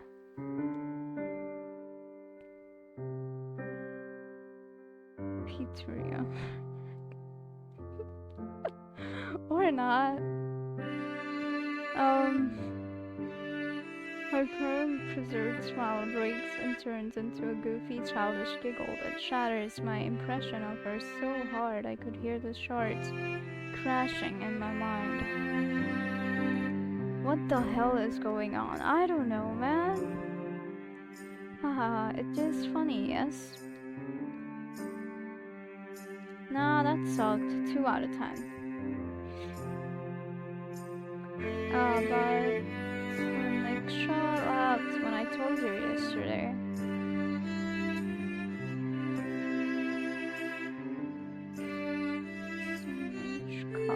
Sonechka. A little disappointed by the less than rave reception after a few seconds, she snaps her fingers, looking like she just remembered a subject she almost forgot to bring up. Right. More importantly, would you like a croissant? I don't know how to pronounce that.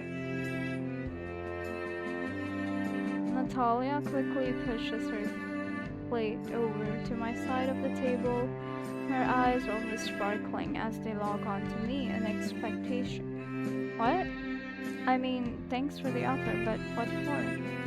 Well, a gift to remember our first meeting by, I guess? Huh? Are you really sure? Eric? Natalia's eyes filled furtively back and forth between me and the cafeteria counter. My concern and suspicion must have shown on my face since her smile cracks a little bit and her voice becomes tinged with urgency. No, please, I insist. I do this with all my new acquaintances that, and now they're acquaintances too, so there. Also, can you please eat it right now? Please, like, quick? Is this hazing or something? It's a very strange one. Maybe I really just got myself into a sketchy cult after all. Right now? What? Natasha, what are you doing?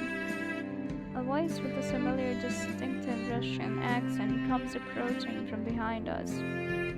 Yo, Sophia. I turn my head and find yet another blonde girl beside me, quite a bit shorter, and with far longer hair, but by no means any less pretty for it. Who is that? Her arms are folded in front of her, drumming her fingers on her sleeve as she glares at Natalia with an exasperated look, the latter having nothing but a nervous smile for a reply. Hello, sis. Oh, you promised me you're to eat better now, right? Yes, but, Mom and Dad would worry if they hear you skip meals again. Surely you do not want that. Of course not. I'm very sorry. Natalia's sister sighs in dismay, her gaze shifting to Fran. The latter puts their hands in defense. Hands up in defense. Puts up their hands. Hey, don't blame me. I was gonna stop him, but Eric accepted it.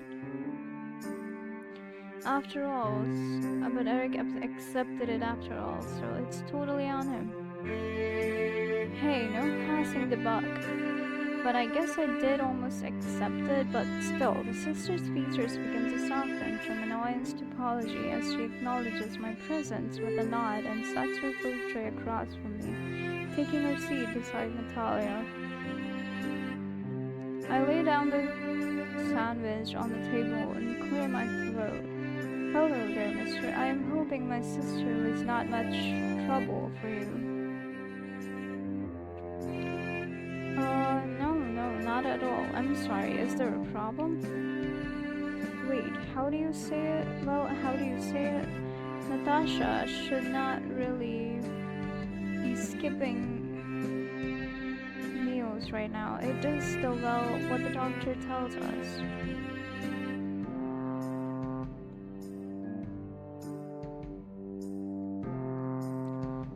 As expected of a smooth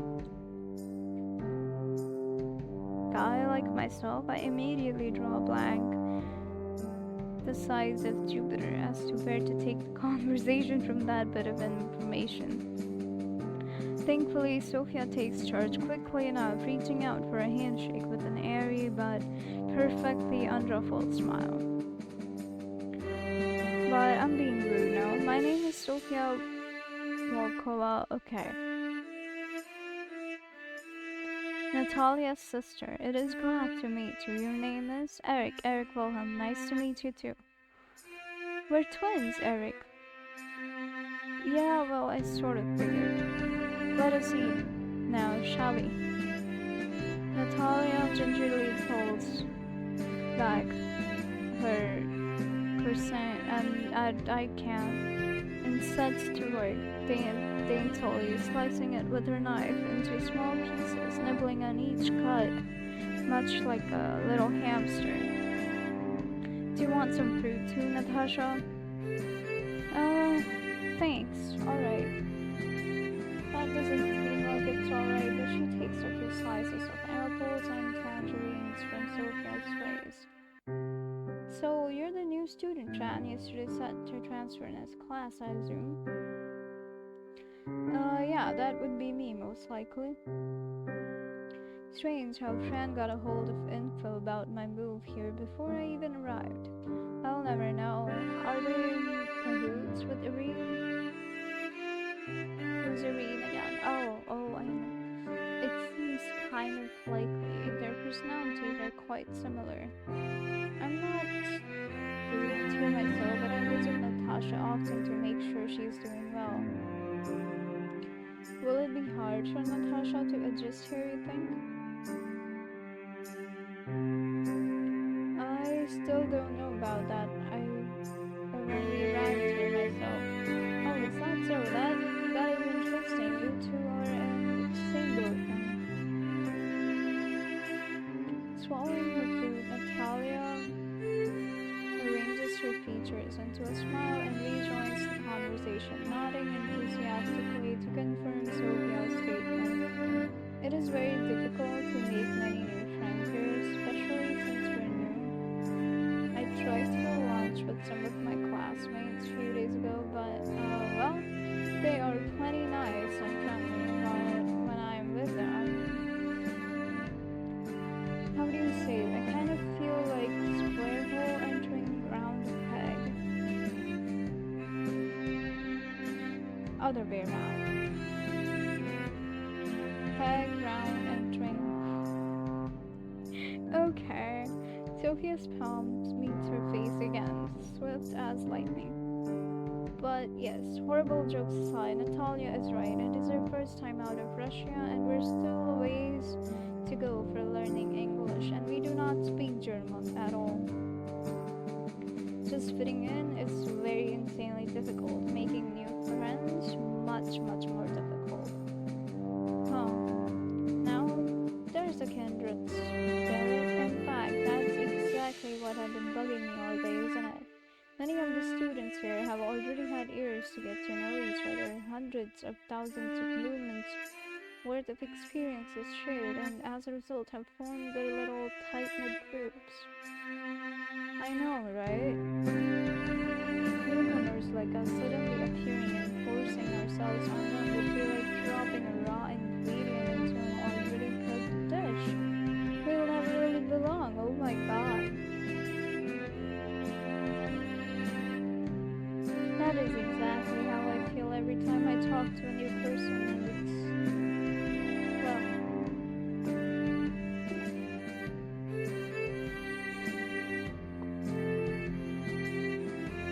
from that particular point of view, it's really sad. Yeah. And that is exactly why we newcomers need to support each other, right?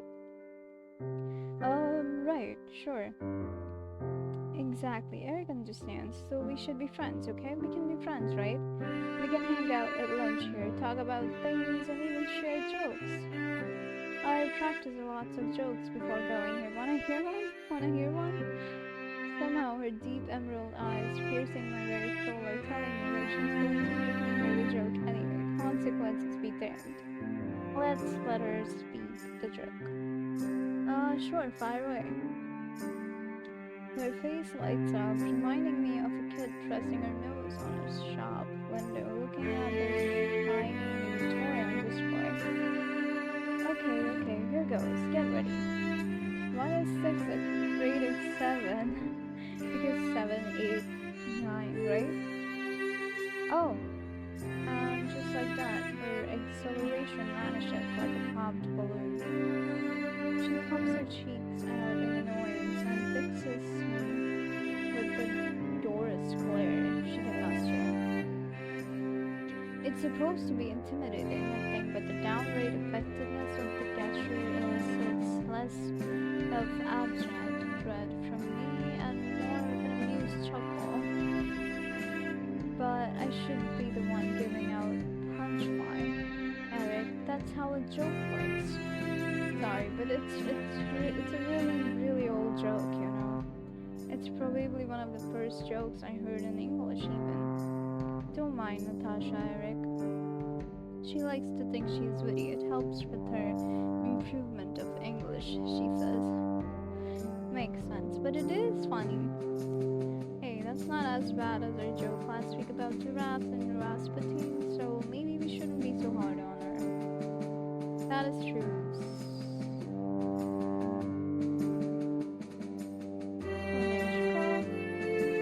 It is your fault for not recognizing a good joke. You should not be so hard on me. Soft instead. Because your name is Softier. On the other hand, we should not encourage this sort of behavior. Anyway, Eric, what of you? You have a joke of your own? What? Me? I don't know. Come on, don't be a buzzkill now, darling. To be proud, surely you brought along some of that authentic humor to share with us, eh? Not exactly. The only things I brought here with me and Lena are crippling anxieties, existential fears, and Mom's totally uncoordinated sweaters. Even so, I rack my brain to recall any joke I could. The first thing that comes up is the one I heard Gustav telling Beatrix over breakfast a few years ago. Let's see, well, what did the cheese say when it saw itself in the mirror? Yes, what? Halloumi. As expected for the first few seconds, the joke is received with only lukewarm, polite smiles from Fran and Sophia. Yeah, just because my life right now feels like a really shitty joke doesn't really make me any more of a comedian. Thankfully, I'm saved from further humiliation by Natalia spontaneously bursting into laughter. Is there anything that doesn't immediately send this girl blasting off to cloud nine? At the first blush, you truly peg her as someone. Oh god, I should not have paused for. At first blush, you surely perceive her as someone graceful and elegant, and that's what I thought for one. Looking at her now, though, she seems less like a regal young lady and more like a kid going uptown for the first time. Aren't we all kids in a way? Sophia, on the other hand, just shakes her head. Being sisters, she's probably had years of experience with this. It's not that funny, Emma. Haha, no, it isn't. You are not a good teller of jokes, Eric. Hey, look who's speaking, but you did your best, I praise that. She smiles the smile a mother gives her child to encourage him after he had just horribly messed up a test. It serves to make me more disappointed in my admittedly terrible joke-cracking abilities. If it's fine to ask, where are you from, Eric? Finally, a line of conversation I can get behind.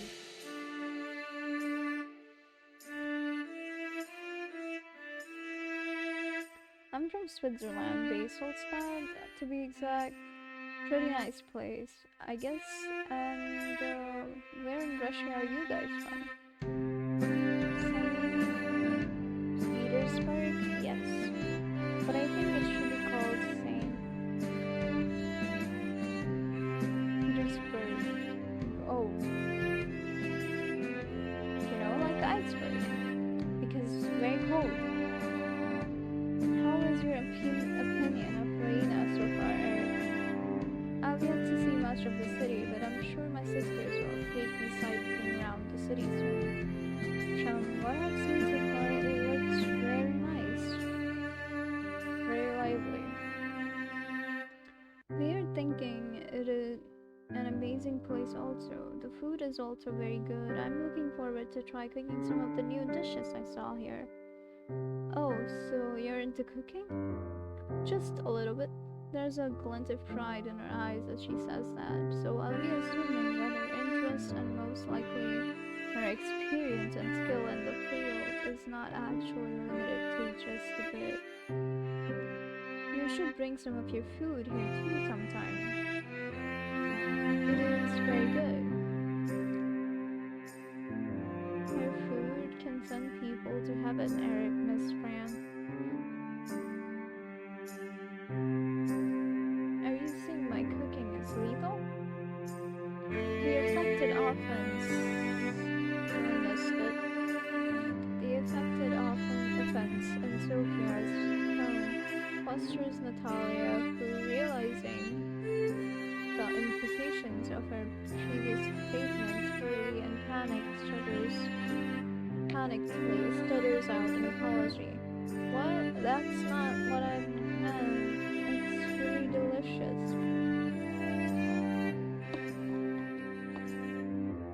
Her embarrassment and subsequent clumsy apology made Sophia and Fran laugh, and even I soon joined them. The rest of dinner goes pleasantly as we regale each other with stories of our hometowns and our impressions of Lena and school, with Natalia interjecting with the occasional lame joke. I begin to lose track of the time, with the only ringing bell to remind me that lunch break has run to a close. Ah, there's the bell. We should be going. Yes, Natasha, you might miss remedial class. Ah, see you then, Miss Fran, Eric. Fran's a boy, silly. Huh? What are you talking about? Miss Fran is Miss Fran. Fran's a boy. A girl. Boy? That is not right. Well, Sophia, she's wrong, Miss Fran. Fran merely smiles at this little argument, very much entertained. I throw them an inquisitive glance. I've been asking myself that question this whole afternoon, but they haven't even shown any evidence to confirm or disprove either case. I don't know, depends on the weather. You kids be off now, and tell Mr. Zang I said hi. But like that, it doesn't seem like they'll be telling us anytime soon. The fox-like grin on their face tells me they're savoring every last drop of their utter bewilderment. Well then, see you later, Sophia and Natalia.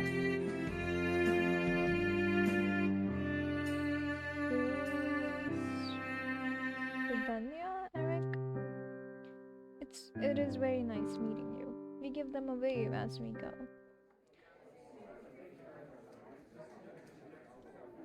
Fran turns to me with a wide smile. No, that wasn't too bad, was it? You've got new friends. A new guy should be out there exploring instead of moping around like a dummy or something, sweetheart. You're going to spend nearly a year here. Wasting all that time in dumps might kill you. Yup, that as a fly in a cup of morning joe. You don't have to speak to me like I'm a child or something, and stop calling me sweetheart. Roger, honey cakes. I. But yeah, you're right. I guess they're not all bad. They're not bad at all. The answer visibly pleases Fran. Uh huh, that's the news I want to hear. They pat my back and give me a dubious smile. I see you're still a bit jittery, but don't you worry about a thing, Eric Wilhelm. Just trust me. I have a feeling we're gonna have a grand time together. That may or may not be so, but my only hope right now is that I come out of this still alive afterward. Well,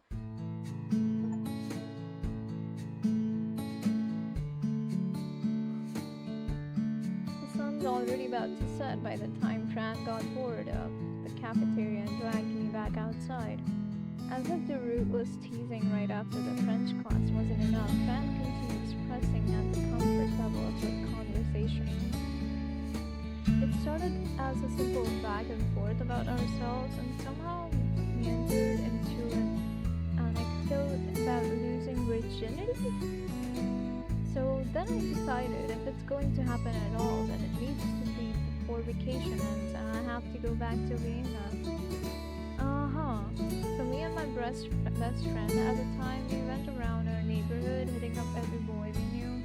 And you wouldn't believe what happened. I have a feeling you're going to tell me. They all got scared. One boy couldn't even make up his mind. Asked for some time to gather up his nerves. I mean, really, with two babes, who in their right mind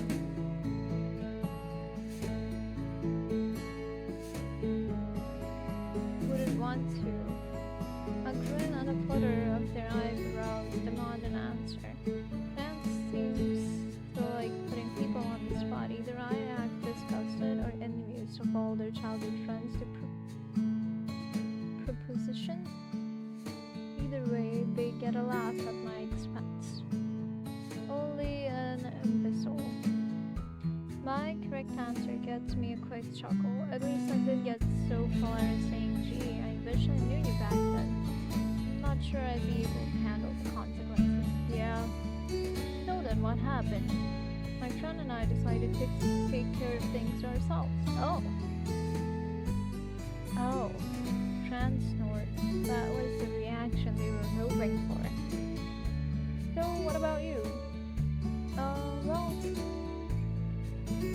Wait, how long have you been here for again? Oh no you don't. Don't tell me you're still some kissless version at this stage. What? You know, actually using the phrase out loud is just sort of thing one of those would say. You're just deflecting, I know the truth. I don't remorse them with reply, knowing anything I say can and will be used against me. The conversation changes direction 3 or 4 times as our seemingly aimless stroll progresses, going from muppets to mobile phones to permanent markers. I may look like I'm following Fran like a lost puppy, but really it's the other way around. They found a shiny new thing from outside and they're going to get their playtime in while it's still interesting. Wow, that's a tad bit creepy. Put it that way. I do feel fortunate though, making friends can't be easy here. And it wouldn't surprise me if students here tend to avoid making lasting connections. Really? That's kinda sad. While I'm on a roll, I should try getting to know more people. If someone as energetic as Fran probably gets bored easily, and I'm not totally sure I can survive any more of Natalia's puns or Irene's, whatever you call that. Hey, so how often do they collect homework again? It depends. I usually just copy down the answers when we review them in class. Ah, Eric, there you are. I see Miss Clay is walking up to us, a pile of books under her arm. She tries for a congenial smile, but I think a passing expression of concern floats across her face when she recognizes my companion. Ah, I'll see you around later. You You too, Fran. Fran tenses up for a moment, takes in a breath, and relaxes their posture in preparation for having to talk their way out of a situation. I get the feeling they exercise this skill often. Mr. Wilhelm, I'm pleased to see that you've made friends so quickly. Given her tone, I'm expecting a but. Thank you? Of course, we're always glad to see your students adjusting well, but it's important you understand the unique circumstances many of your peers face. There's something canned about this time, something well rehearsed and celebrated. I'm sorry? Miss Claire sighs, then continues with a bit more sincerity. No, I'm the one at fault here, but this conversation is something I normally cover prior to the start of the school year. It's easy to forget that some students don't respond well to social pressure, some don't respond at all, although we'd like to see these students learn to function in a typical environment. It's not something you can force on them. She's saying you need to handle people here with kid gloves. Miss Claes gives Fran a disapproving glance before turning her eyes back to me. In a sentence, yes. On that subject, Fran, you could afford to educate your peers on this rather than make a spectacle out of it. Mr. Kohler had heard of it from your classmates, and he was very disappointed in your behavior. I'm sorry, Miss Claes. I assure you it was entirely out of my control this time. I'm sorry, but I'm not certain I follow. Am I supposed to be talking to people? Am I not supposed to be talking to people? Of course not. All I'm saying is to use a little more caution with how you approach people. A few minor observations can go a very long way, and you can always ask your new friends about how best to handle these things. With her arms crossed, her gaze slides back to Fran. Can I trust you with that? Fran's smile is disconcertingly well crafted. Of course. Miss Class's expressions tells me she's no more convinced than I am, but apparently it was as far as she was willing to pursue the topic. In any case, you mean well, so I'm sure you'll find a balance soon enough. With all that out of the way, there are still a few items left to address. Have you been issued a student ID yet? I don't think so. No? You will need to be photographed then. Is it mandatory? No, but it is helpful to have some photographic record should something unfortunate happen. I wonder if that unfortunate something she's talking about is finding me face down in the room, or what they put on one posters at the borders. Do I go to the front office for that? The school newspaper can take care of you. Rooms 160. Miss Claes turns her glare towards Fran. Fran, you're still a member of the newspaper club, aren't you? Yes, ma'am. How can I be of service? It would be appreciated if you could see to it that Mr. Wilhelm makes his way there safely. Fran snaps their heels together and does a pantomime of a salute with the back of their hands smacking their forehead. So I will be done. We exit briskly as though our teacher would give chase. Friend or not, I'm glad I have someone showing me how to get to where I'm going. Everyone else already knows their way around, and you guys I'll be at a disadvantage. So you're in the school newspaper. I have your many hats, darling. Wait, isn't that it there? Oh, we're really going there? I suppose if you have to. The room that the newspaper club uses doesn't look like it's used for like regular lessons. Up against the walls are shelves stocked with tubs of crusty art supplies, posters that have faded to blue over time, and a row of computer terminals. In the center of the room is a cluster of tables littered with notebooks and pencils. The Disorganization adds flavor to a school that seems too stately for its own good. A breath of fresh air against the stepboard level neatness of the other rooms. Aside from Fran and myself, I see only 3 students here, and they don't look like they want to be disturbed. At one of the computers is whom I assume to be the teacher in charge. She looks to be about my sister's age and smells of strawberries. Well, not like actual fresh strawberries, but the artificial flavoring from strawberry candies. Makes sense. I really don't know what you did here. Are you sure you didn't mess with the settings? A muffled response from somewhere in the room denies responsibility. Well, save your work and try another computer later. I'll get IT to look at it this weekend. The woman shoves the troublesome keyboard away, having decided to make the computer into someone else's problem. Oh, sorry, I was just in the middle of something. How can I help you? Oh, you wrote something? Well, no, writer's block and all, but I do have something just as good as your student. Oh, you must be Eric, am I right? I've read your file from Miss Blake. I forgot how to pronounce her name. Clace's class, right? My legend precedes me, apparently. I'm Herda Blake, and this here is the newspaper and publication club. Are you interested in joining? Maybe, but I'm told this is where I can get my photo taken.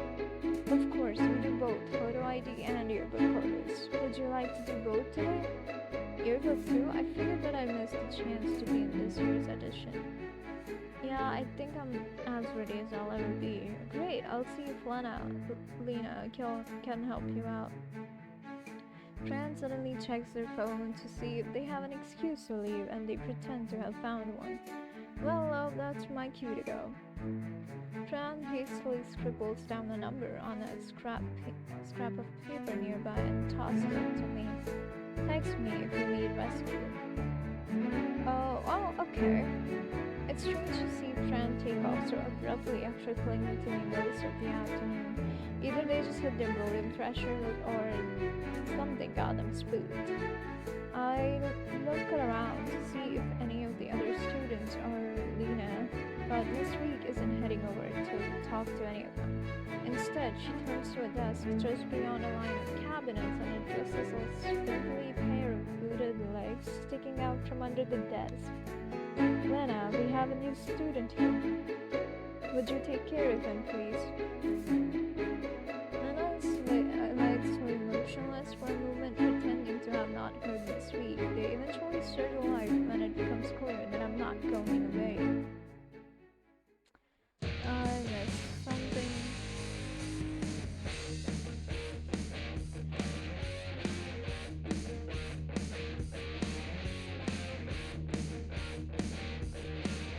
Okay, I didn't miss anything.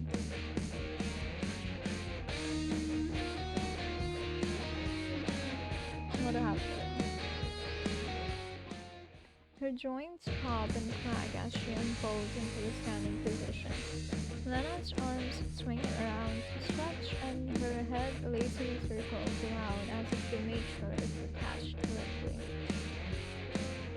She's almost as tall as I am and pretty skinny. If it wasn't for her name, I might have mistaken her for a boy.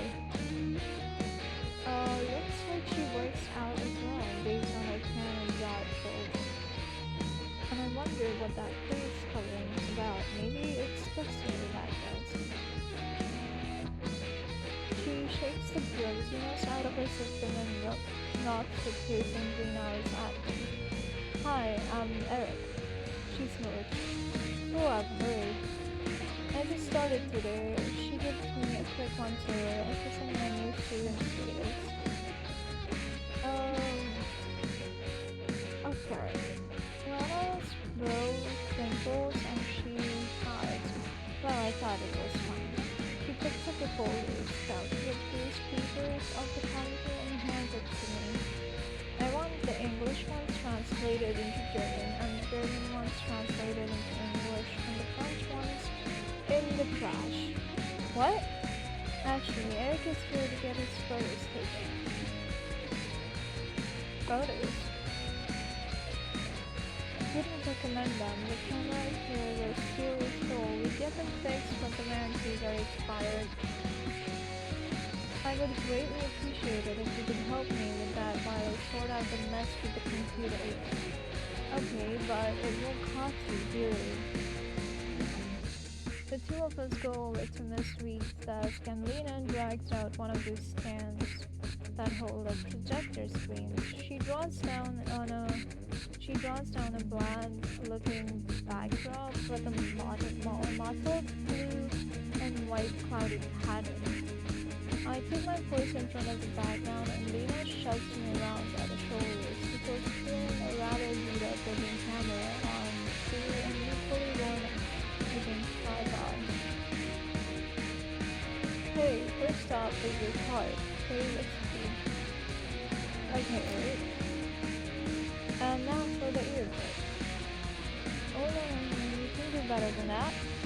Is there something wrong? Obviously, nobody ever uses that backdrop for their good photos. You really want the most important photos of your life, having you look like a square. Well, I don't mind. Miss Blake wrestles an old yearbook out of a tightly packed bookshelf and cracks the stiff, seldom-turned pages open on the desk in front of me.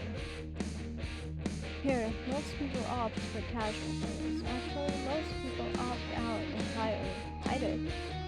Your pictures is included this year. Despite my objections and without my consent, my dad is a lawyer and he'll have your head for this violation of my civil rights. Your father purchased the yearbook along with school portraits, and that's what he's going to get.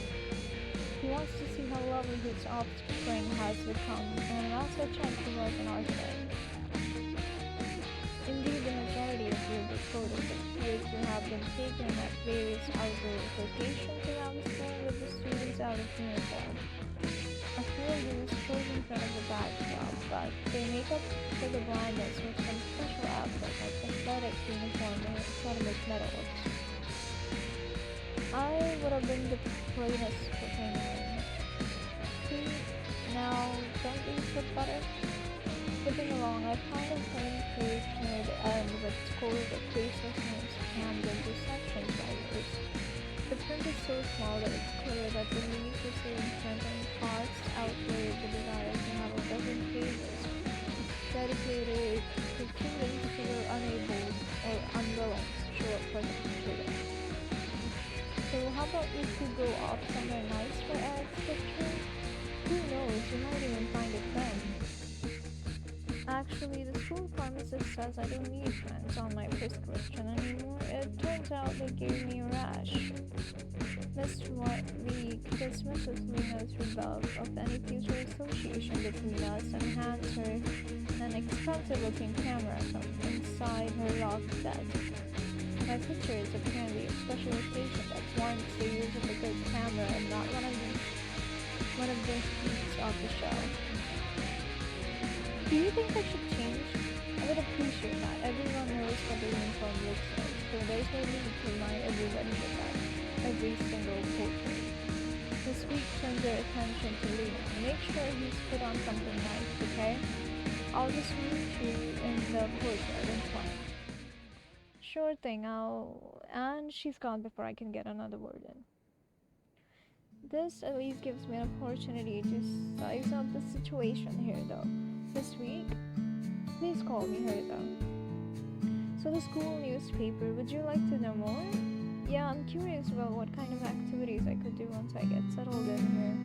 Well, we'd love to have you around as long as it doesn't interfere with your studies. As far as clubs go, we're actually pretty flexible. Oh, I have to go now. I had a notice on the other students have been gradually leaving the club room one by one. Okay, Marco, see you around. This week grows as the one last student leaves. If I'm in the way, I could go now. Oh, it's nothing, honest. Just a busy day. Relax. Give me a moment. I'm just going to lock up and go outside for a minute. Have nothing having nothing else to do right now, I followed this week outside with a vague idea of asking about the newspaper club. Don't you want to go back and change, sir? One second, I'm gonna just hydrate.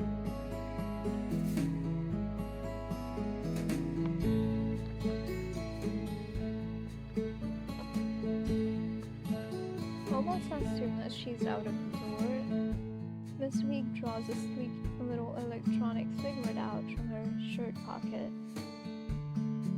Hope you don't mind if I smoke. If you're using an electronic cigarette like that, does it really count as smoking? Good point. Forget I asked in that case. So you're thinking of joining the club. Have you ever been on a school newspaper or publishing committee? No, but I had friends who worked on the yearbook at my old school. They seem to have a good time. It is pretty fun. We publish once a month now, so you can work almost at your own pace. We used to do a newspaper every other week, but it didn't always work out because of everyone's personal schedules. Do you enjoy writing? I'd be lying if I said it was a hobby of mine, but I usually do pretty well on compositions and essays. If you want to be extra useful, it helps if you can write pretty well in both English and German. Well, I'm sure Lena told you that. Otherwise, take on the assignment you can do and submit when you can. Do you like photography? Well, my phone has a camera. Funny, are you good with computers? I'm not here to fix them if that's what you're asking. This week, perhaps, having just been reminded of the club's technical difficulties. Our publishing software is pretty easy. Someone will show you how to use it. Speaking of which, don't you have a photo shoot to attend to? Oh, right, thanks. When does the newspaper club meet? Next meeting is officially the day after tomorrow, but there's usually someone here after classes every day. Okay, I might drop by, see if it's for me. Sure, see you then, maybe. I wave goodbye and head in the direction of my dorm room to get changed. I'm not sure if I'll join the newspaper club. Hell, it didn't seem like its members actually wanted to be there. As for Miss Week, one moment it looks like Miss Week can barely manage running the club, the next it seems that a comparatively sloppy, casual operation is exactly how she wants it. I'm not too sure about Lena. I like Fran, but it doesn't seem like they want to stick around, even if they are a proper member. Maybe they have a grudge against Lena. Maybe they used to date. Possible. I'm stealing under my coat after realizing I was running late and taking the stairs at a run, or at least as close to a run as I can manage. Fanning my lapels doesn't disperse the cloud of sweat. I tried taking it off altogether, but someone is tugging at my sleeves from behind. You're all wrinkly. I don't have an iron. She's still wearing the mask thing over the bottom half of her face. It would seem to be a permanent fixture, as opposed to something she was using just at the newspaper club. Here's a tip: you can get by without an iron if you put your clothes between your mattress and box spring. An idea. Be careful with the collar though. Thanks for the tip. Shall we get started? Where should I go? I'm not sure yet. I find a stately spot by one of the building's columns and stand by it. How about here? You really want to have a picture next to a pile of crumbling bricks and tiles? Well, just follow me. The lighting isn't that good here. I feel pretty bad for Lena. She didn't even want to do this, but now she's stuck going up and down campus with me, looking for the perfect location for a few photos. I'm not even that passionate about having a good photo either. I didn't even think I would be in the yearbook at all. So Lena, where are you from? No. Where are you? Oh, good idea actually. Making small talk keeps your brain occupied unless the susceptible to electromagnetic mind control. What? It's better than my idea. What idea would that be? That jokes would work better on an awkward silence than asking about little things. Right, okay, but what was that about mind control? God, I don't know. I was just talking shit, trying to find the right angle. Oh, her expression becomes only a little less severe. Look, just give me a moment, yeah? She turns away and continues scooping the grounds when the atmosphere becomes frosty and awkward. After minutes, she relents. So, do you have a regular therapist? I'm going to see Dr. Faber pretty soon. Oh, yikes. Hey, what's that supposed to mean? Well, only the really messed up kids have Dr. Faber as a therapist, you know? Just sort of last hope before they ship you off somewhere else. Wow. That's probably not something you should be saying to a newcomer. I'm not sure if Lena is trying to intentionally freak me out or if she's always this blunt. I was always under the impression that I'd only be seeing Dr. Fable a couple times before being assigned to someone else or something like that. But for the whole year? Maybe it's because I don't think I'm really worth this constant. Wait, stop. What? Right there, hold still. It takes a moment to register in my mind what she's doing. Lena puts down her bag, holds up what looks like a sheet of cardstock with aluminum foil taped on, and shines a beam of sunlight into my face. Okay, done. Can I move now? Yeah. Maybe a little warning next time. People don't look their best when they're too here. They're always at least a little phony. I think it looks good. Lena crams away her homemade reflector and shoves the screen on the back of her camera into my face. I can barely see the screen since Lena's reflector burned holes into my retinas. There. I look somewhat less pained than I do in my school ID photos. Maybe catching me off guard helped me look natural. Anyway, I doubt we could do any better if we try again. It's good enough for me, thanks. Yeah. So are we done here? I guess. Are you going to the next meeting? I might. I don't know. When is it again? No clue. Right. What's it like being in the club anyway? This week didn't tell me much. Heard that was like that. I guess it's alright.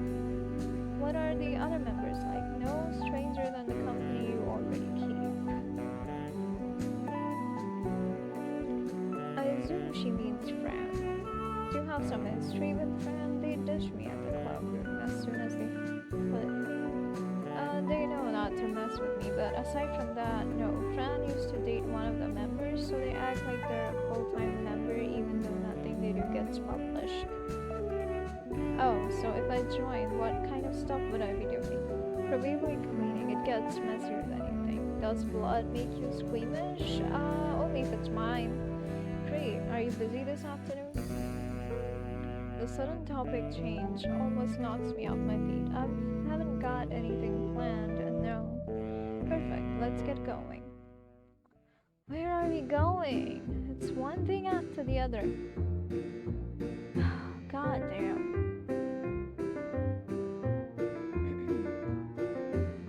As it turns out, Lena would rather have me trained up sooner rather than later. The other students in this club must shrink off their work a lot if she's this eager to recruit. Ironically, she palmed me off to Miss Week at the moment she saw Fran back in the club room and left. So, what do you think?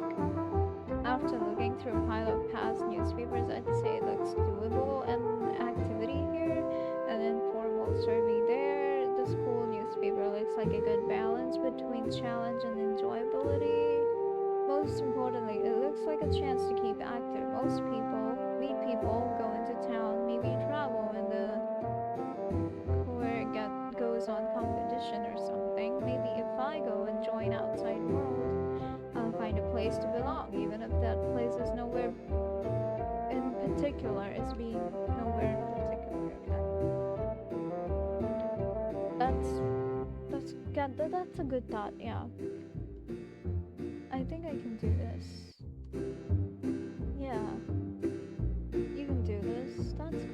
just remember that your health and studies come first.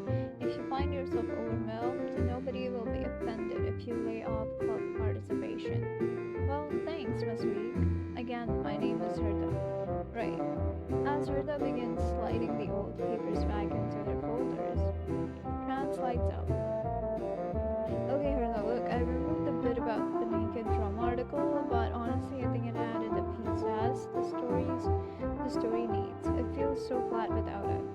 Flat it may be, but I'm telling you, a nudist drum circle? She sighs with exasperation at the words. Has never taken place on these grounds. You can't just make things up. Fine, boring but fine. Tran hands her a couple of sheets of paper. Hertha glances briefly at the top one before immediately handing them back. Tran, I'm not reading these. What? Why? I even removed the bit about the pyromanic. I'm sure you did, but Tran, it's comic. It's in Comic Sans. I'm not reading it. You know the spec. Use the font style in the guide. Font in the style guide. Fine. Trent turns to me as if to say, can you believe this? Then double takes as they realized what they were looking at. Oh, Eric, hello. What are you doing here? I've been here for half an hour. Hertha was helping me get the grips with the newspaper. Oh, you're joining them? I'll give it a go. I'll try anything once. I can already see the cogs in Fran's brain turning. Not like that. Everybody is out to spoil my fun today. How did it go with Lena? She's a card, huh? A card is one way of putting it. I guess I'd better get used to her. I'll be seeing her around here at least. But not outside of this club room. We'll see. What's the thing between you and her, by the way? Was I mentioned? Not really beyond that, not to mess with her. Oh, is that what she said? Well, but Hertha clears her throat. Come on, you two, let's not have any nasty gossip. Wait, we run a nice, clean gossip-free publication. Fran snorts. Rubbish. Have you read it? Hertha merely gives them a disapproving look. Look, I'm sure you've got lots of homework to catch up on, and in any case, it's about time to back up here. We'll see you at the newspaper club again, Eric. Maybe if you're lucky. See you around, kiddo, and try and get that story in Times New Roman tonight, or it's not going in the next edition. I'm a little relieved to have all that school photo business taken care of. My first day of class wasn't pleasant, but I feel like it's taken forever, and I'm happy I can get over with it. Seeing that this was the first day of class, I've got to ask myself, can I survive like this? Well, I have no idea, but it's not like I have any choice. Oh well. Home was a spotty mess of trial and error with good ideas built up and bad ones filtered out to get me on my feet. Now that I know how to stand, I can learn how to walk here, build a routine, pan out a rhythm I can follow till the end of my days. Wake up, go to school, go to club meetings, eat, do homework, go to sleep. I imagine there's going to be some therapy shorn at unfortunate moments, but inconvenience is the spice of life. Really? Am I really prepared to be another cog in the machine though? Just a boring great person working a desk job I hate? I know, right? Yeah, right. These are my formative years. I'll be damned if I let myself get imprinted with a whole lot of boring. Fran probably knows how to have a good time. I'm not sure of Lena though. If I get desperate, I could try hanging out with my sister, but I doubt that'd do wonders for my... Right.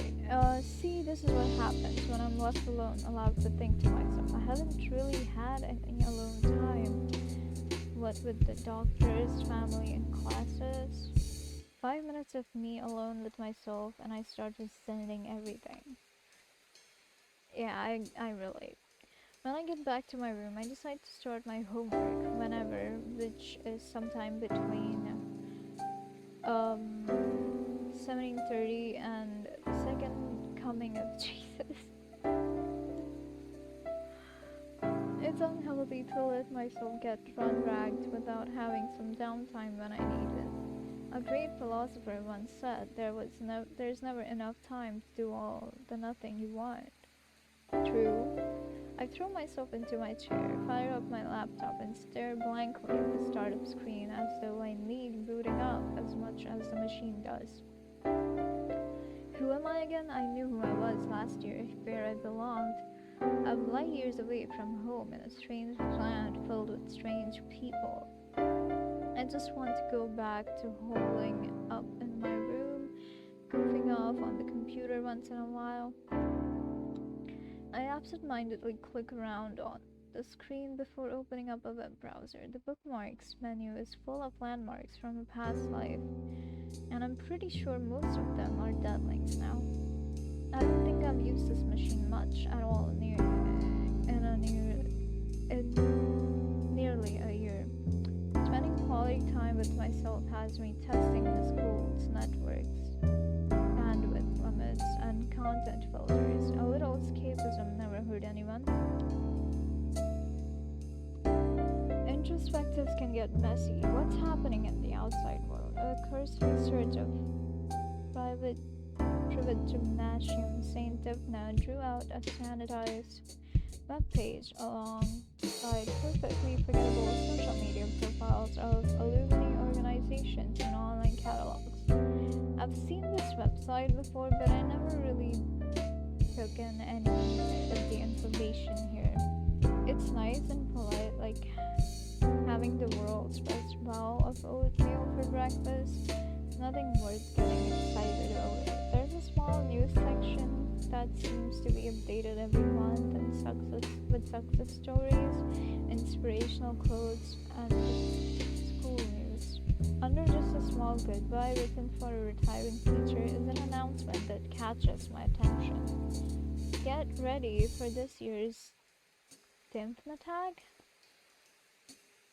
I click on the included link and find myself on another part of the school website. This page detailing some sort of festival the school holds each year. It's surprising, honestly. I kind of expected the outside world to want nothing to do with us, but it looks like investors and therapists from other facilities, along with family members, are encouraged to come to this event. I didn't expect that a student body from a school for the impaired would be able to organize a whole gala. Perhaps my sisters would be able to come. I'm sure the two of them would love to see more of the school. And I'm goofing off. Maybe there's something school related I can do online, like sign up for a class mailing list or register for grade tracking accounts. I should be able to do stuff like that without any assistance since I signed up for a school email account when I enrolled. Oh yeah, email. I should probably check mine. I switch over to my email and scan down the list. Spam, spam, spam. Welcome to St. Divna. I freeze for a moment as I see the sender on the next email. Dr. Faber. I swallow and open it. Mr. Wilhelm, I understand that you are joining our community a touch late in the semester. Please let me extend a warm welcome and an open invitation to drop by the counseling offices at any time. Under normal circumstances, we would have had an opportunity to meet for a more formal welcome before classes had begun.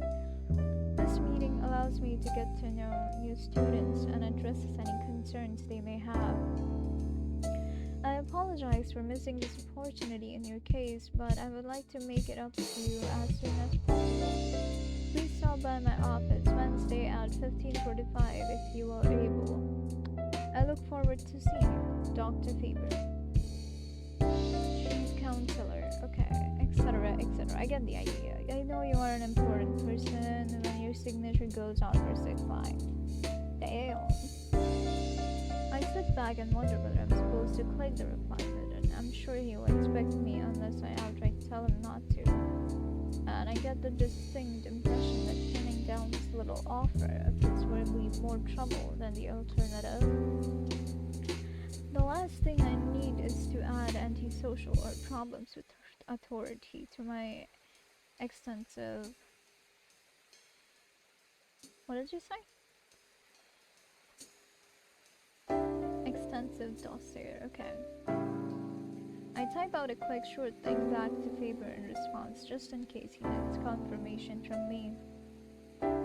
After a moment's thought, I add, I appreciate your consideration, and hit send. It's always tough figuring out how formal to be with psychiatrists. Closing the laptop, I review the day's events. It wasn't too bad, I have to say. Sure, the students are weird, but they aren't crazy. Well, most of them aren't crazy, of the ones I've met so far. And no one is trapping me to a table yet. All things considered, I'd say I'm cautiously optimistic. My thoughts are interrupted by my phone on the desk, the default ringtone I hadn't bothered to change. I look at the number displayed almost as an afterthought as I reach for it, and my hand stops. Gustav. A second ring jolts me from my stunned stupor, and I grab the phone, my thumb hovering over the cheerful green accept graphic which now dominates my vision. What happened with you two? I haven't talked to him since the accident. My leg pulses in time with my heartbeat as though I had needed reminding of our last meeting. Why is he calling now? What time zone is he in? I bet he heard about my new accommodations. He's probably trying to be encouraging. Great guy that he is. A third ring, my window is narrowing, and I'm no closer to a decision than when this started. I'm not ready for this. This is too sudden, damn it. I'm trying to be a better person, sure, but it's day one and you're going to spring this on me out of nowhere? Fourth ring, last chance. It's just a stupid phone call, not the Inquisition. I shouldn't be like this. I should just pick up the phone and say, what? Hi, I can't act like everything's fine. Look where I am, damn it. The phone finally goes dark. I release a breath I didn't realize I was holding, dropping the phone like a hot coal while my voicemail lies to Gustav about my availability. Please, God, don't leave a message. This is already bad enough without some cat. I don't know how to pronounce that yet. Familial guilt taking up residence in my inbox. A few minutes pass in heavy silence and there's no new notifications. Starting the year off right, aren't we, Eric? I sure hope so. I will save this now. And this will be it for today. I'm just gonna exit this.